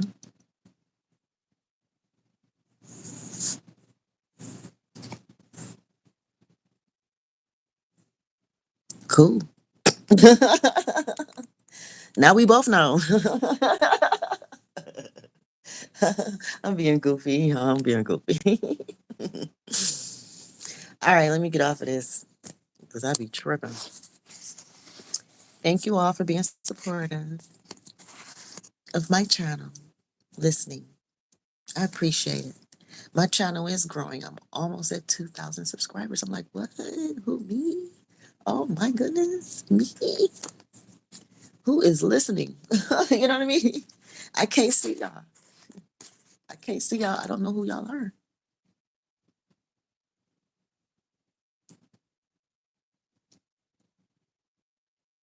Well, whoever you are, I'm thankful for you.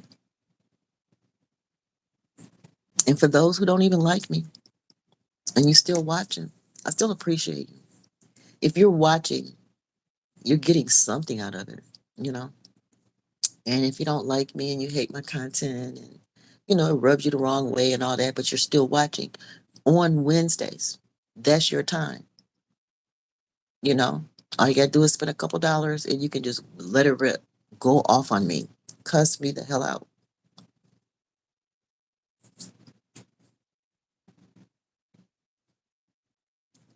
confess your faults,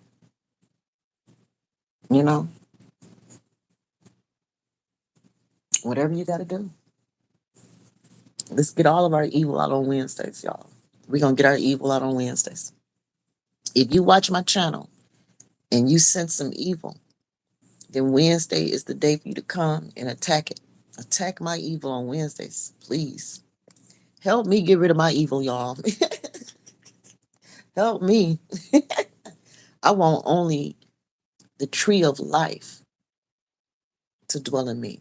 Only the tree of life is what I want in me. And it's going to take my entire lifetime for that tree of life to work its way through. Keep on breathing through me. You know what I'm saying? Regulate my mind. It's a lifelong experience. I'm not going to have it all right in one day. I'm just not. It takes time to work silliness out of a person. Now, can Most High pop his fingers and take all the silly evilness out of me? He could. He really could pop his fingers and take all the silly evilness out of me. But if he did that, what am I going to do the rest of my life on this earth? What am I going to be working on when everybody else is still, you know, walking around managing their evil, trying to let the tree of life fully take over? It can take a lifetime, guys. I don't think it's fair for any of us to think that we're going to have it all right at one moment in our life and then that righteousness is just going to last throughout our whole life, and we're not going to make mistakes, and we're not going to have to apologize to people, and we're not going to have to. I mean, really?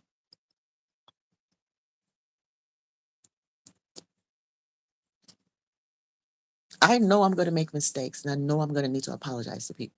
I know this.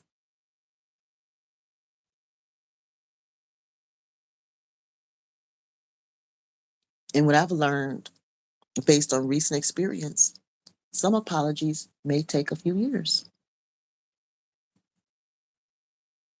Some apologies are quick, like stepping on your toe. Oops, I'm sorry. I didn't mean to step on your toe. Those apologies are quick. Some apologies can take years because the person has to unravel what they did. Sometimes people don't even believe what they did. They can't believe they did it.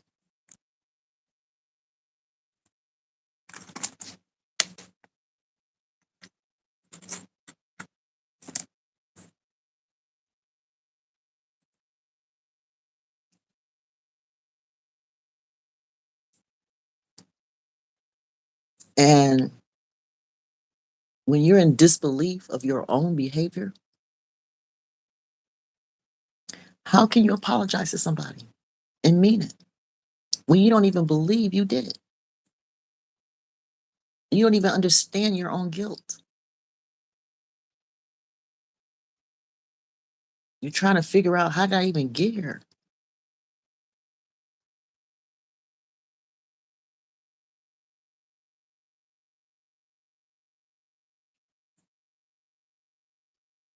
What is it about me that caused this much hurt in this person's life? Until you unpack all that, what is it about me? What is it about my life where I could cause this kind of harm to somebody else?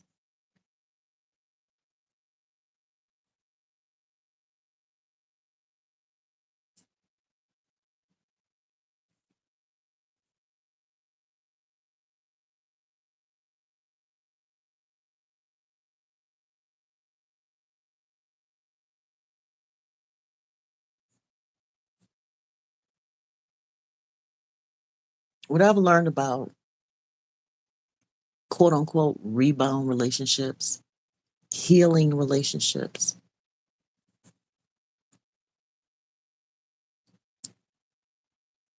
they don't take into consideration that they're signing up not only to keep that person away from where they're coming from, you're agreeing to help this person escape their last relationship.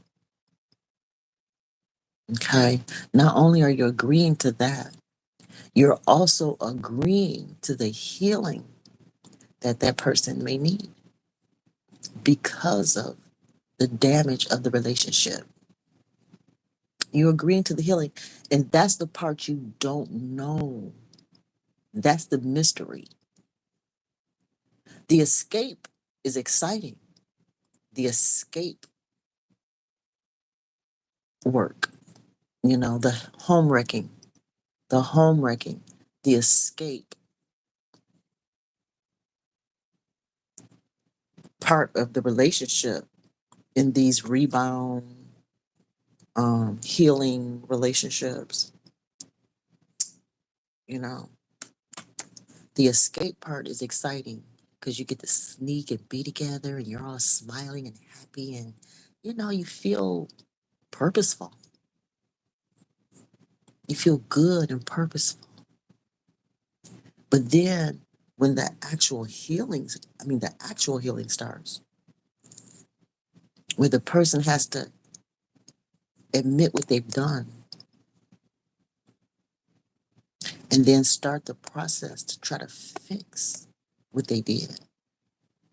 Now, that's the part that the rebound relationship isn't often prepared for, the fixing that goes in.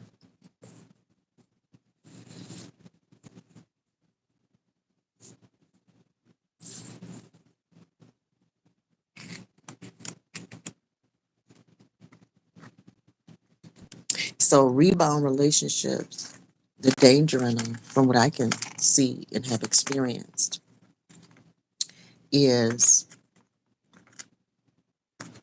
you don't know what Most High requires fixing to be. You don't know.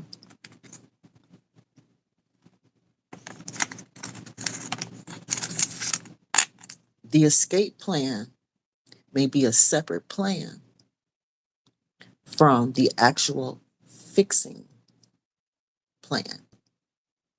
And Most High has his own way of escaping, and he has his own way of fixing things. And we may not always agree on how he decides to fix things.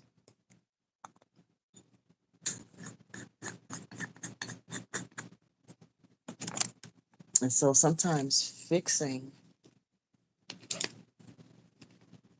can take years, and we don't always know what the outcome is going to be. That's the risk with these rebound relationships. Until you really have closure with a person, I mean, like real closure. Now, I know there's people say you don't need no closure, just the fact that you're gone, that's it. Yeah, in some situations it is that simple. I agree. Just like stepping on your toe. Oops, sorry, stepped on your toe. Yep. Some things are just that fast. But then there are other situations where it is not that fast. If somebody did more than stepping on your toe, then it may take more time, more work, more effort to fix. Like if you stepped on my toe and actually broke my foot in like 3 or 4 different places, that's different than just stepping on it and like, oops, ouch. And then you still can wiggle your toes and your feet and everything's fine. You walk.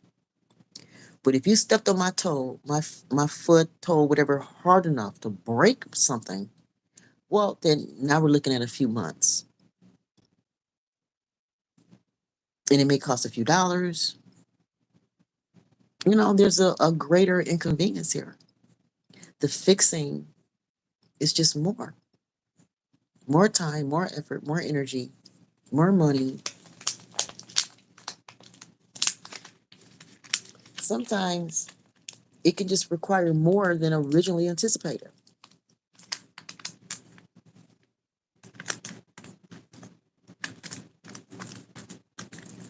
Sometimes people don't even want to be in that situation anymore. You know, once you escape, once you escape, some people just want to be at liberty. But depending on how you escape, sometimes we can run right back into the same situation. Whatever you think you're running from, avoiding, unhealed about, all you did was escape, but you didn't heal.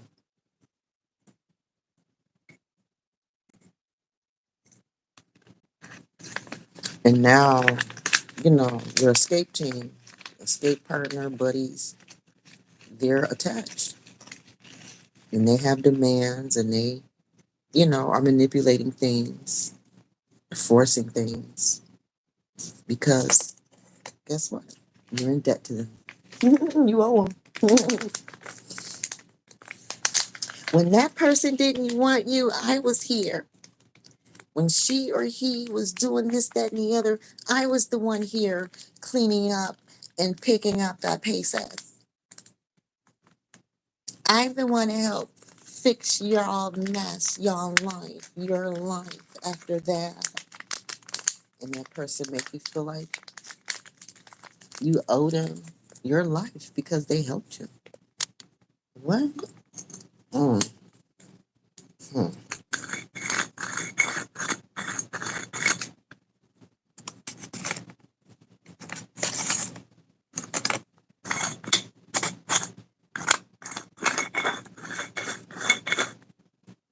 Yeah. So yeah, unexpected apologies. Wow. Huh. Interesting. It's like Most High, in this case, Most High was just letting me know that my lifetime of people getting away with hurting me has come to an end. This was the first sign to me. People are no longer going to get away with abusing my kindness, my vulnerability, you know, and God has, you know, given me a little bit of attitude. You know, remember we studied Beatitudes back in the day, y'all? And I was like, hey, we got to Beatitudes now. Yep, I got to be in the attitude now. You know, yep, I got tougher skin now, guys. People not going to just be running all over me no more. Thank the Lord. Ooh, I am so thankful. Those days are over. I can feel it in my spirit. When people tell me no, I'll be like, thank you. Nowadays, I question the yeses. Why you saying yes so fast? You know what I'm saying?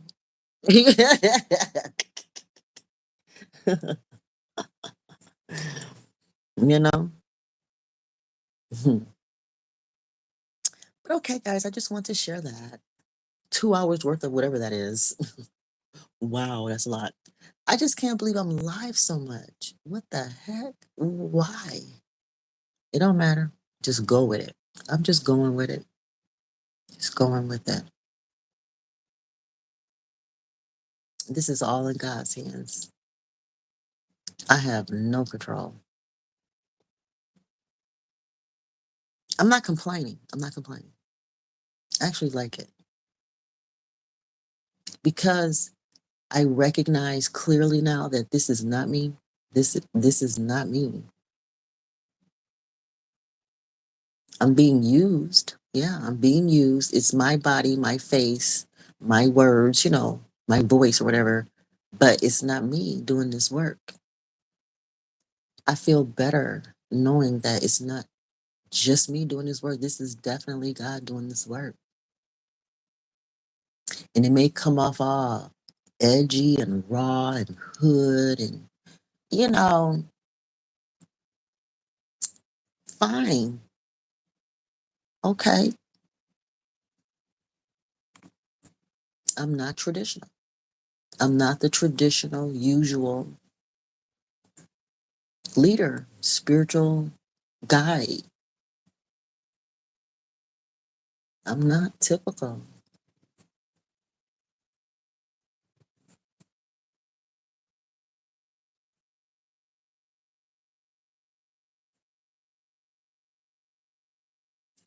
And I'm okay with that. I actually like it.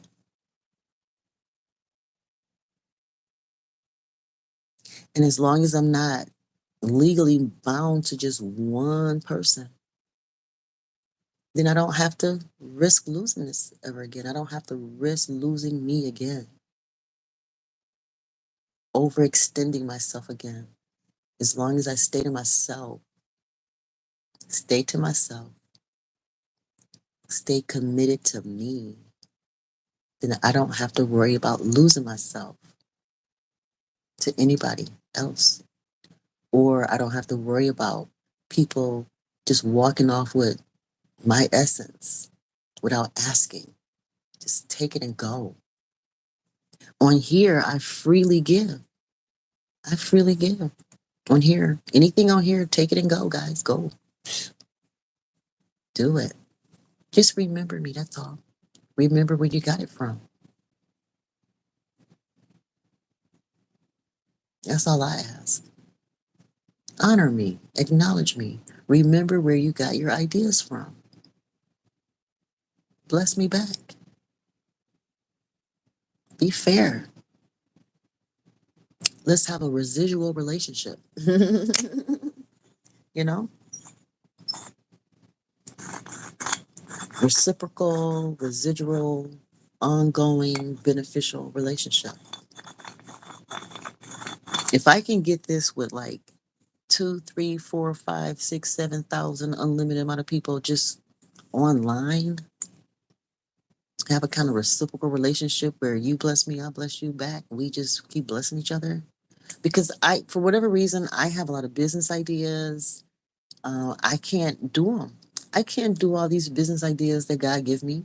But if I share them with you guys, you can take them and run. Go start $1 million business off of me. Just listening to me can give you a business idea that you can go and, all you, because you're listening to me, that is your permission.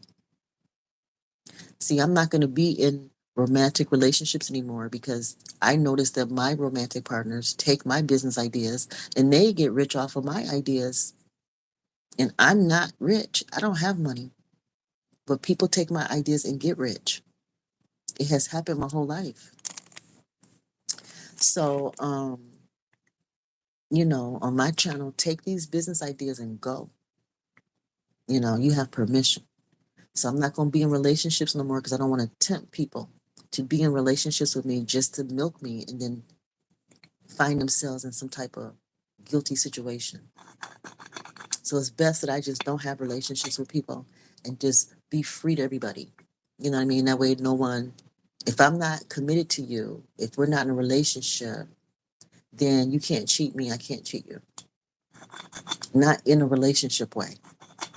And if you're just some consumer out there and you're just a crook, I mean, that's just life. You know what I mean? But I don't have to be sleeping with somebody that treat me that way. I will not do that to myself again. The only reason I ever did is because I had kids. If it wasn't for children, I would not have suffered through 32 years of being cheated on.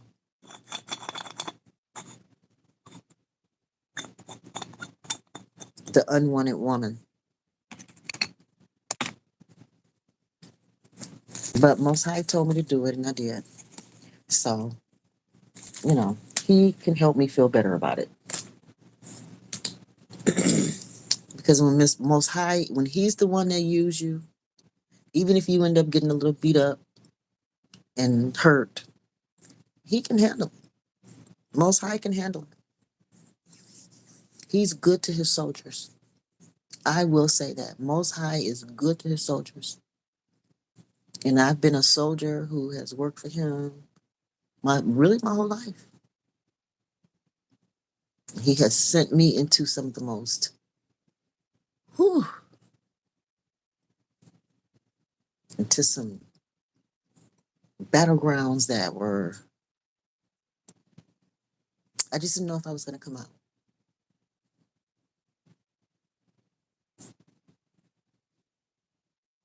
Well, I knew I would come out, but it was just all on him.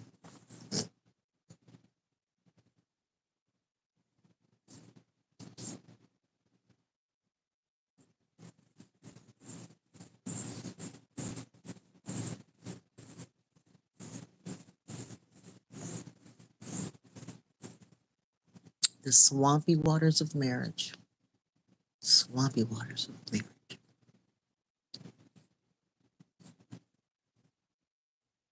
Marriage is the battleground.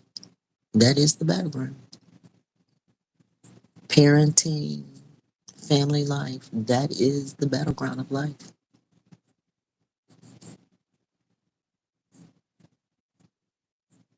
And people need to explain it that way instead of romanticizing it so much. Prepare people for what marriage is really like.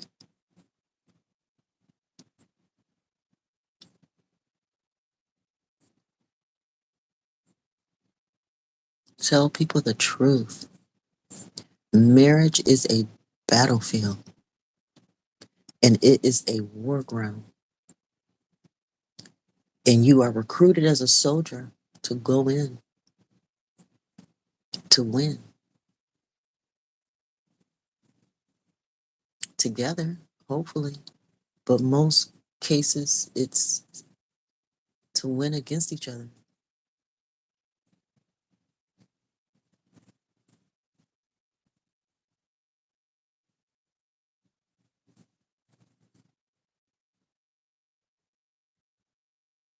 And that's where it gets brutal.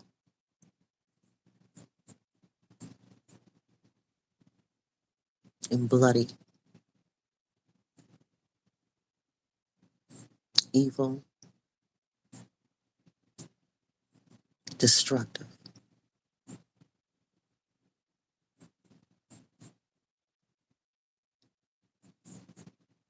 It depends on the leaders. Leadership determine just how bloody war gets. Leadership.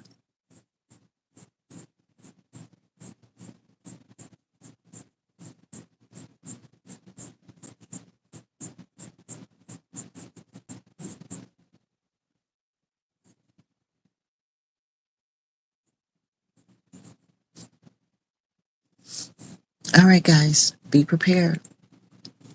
Unexpected apologies. I mean, like real ones, heartfelt. Most High sent the person in.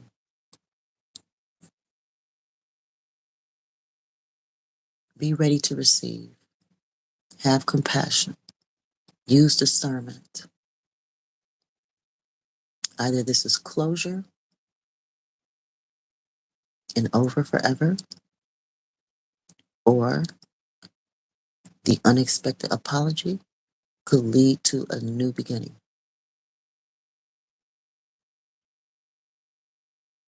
Obey Most High. Either way, you gotta obey. Sometimes Most High will tell you to leave. Sometimes He will tell you to stay. But either way, He sets you up to win. But you have to obey and believe Him from the beginning until the end.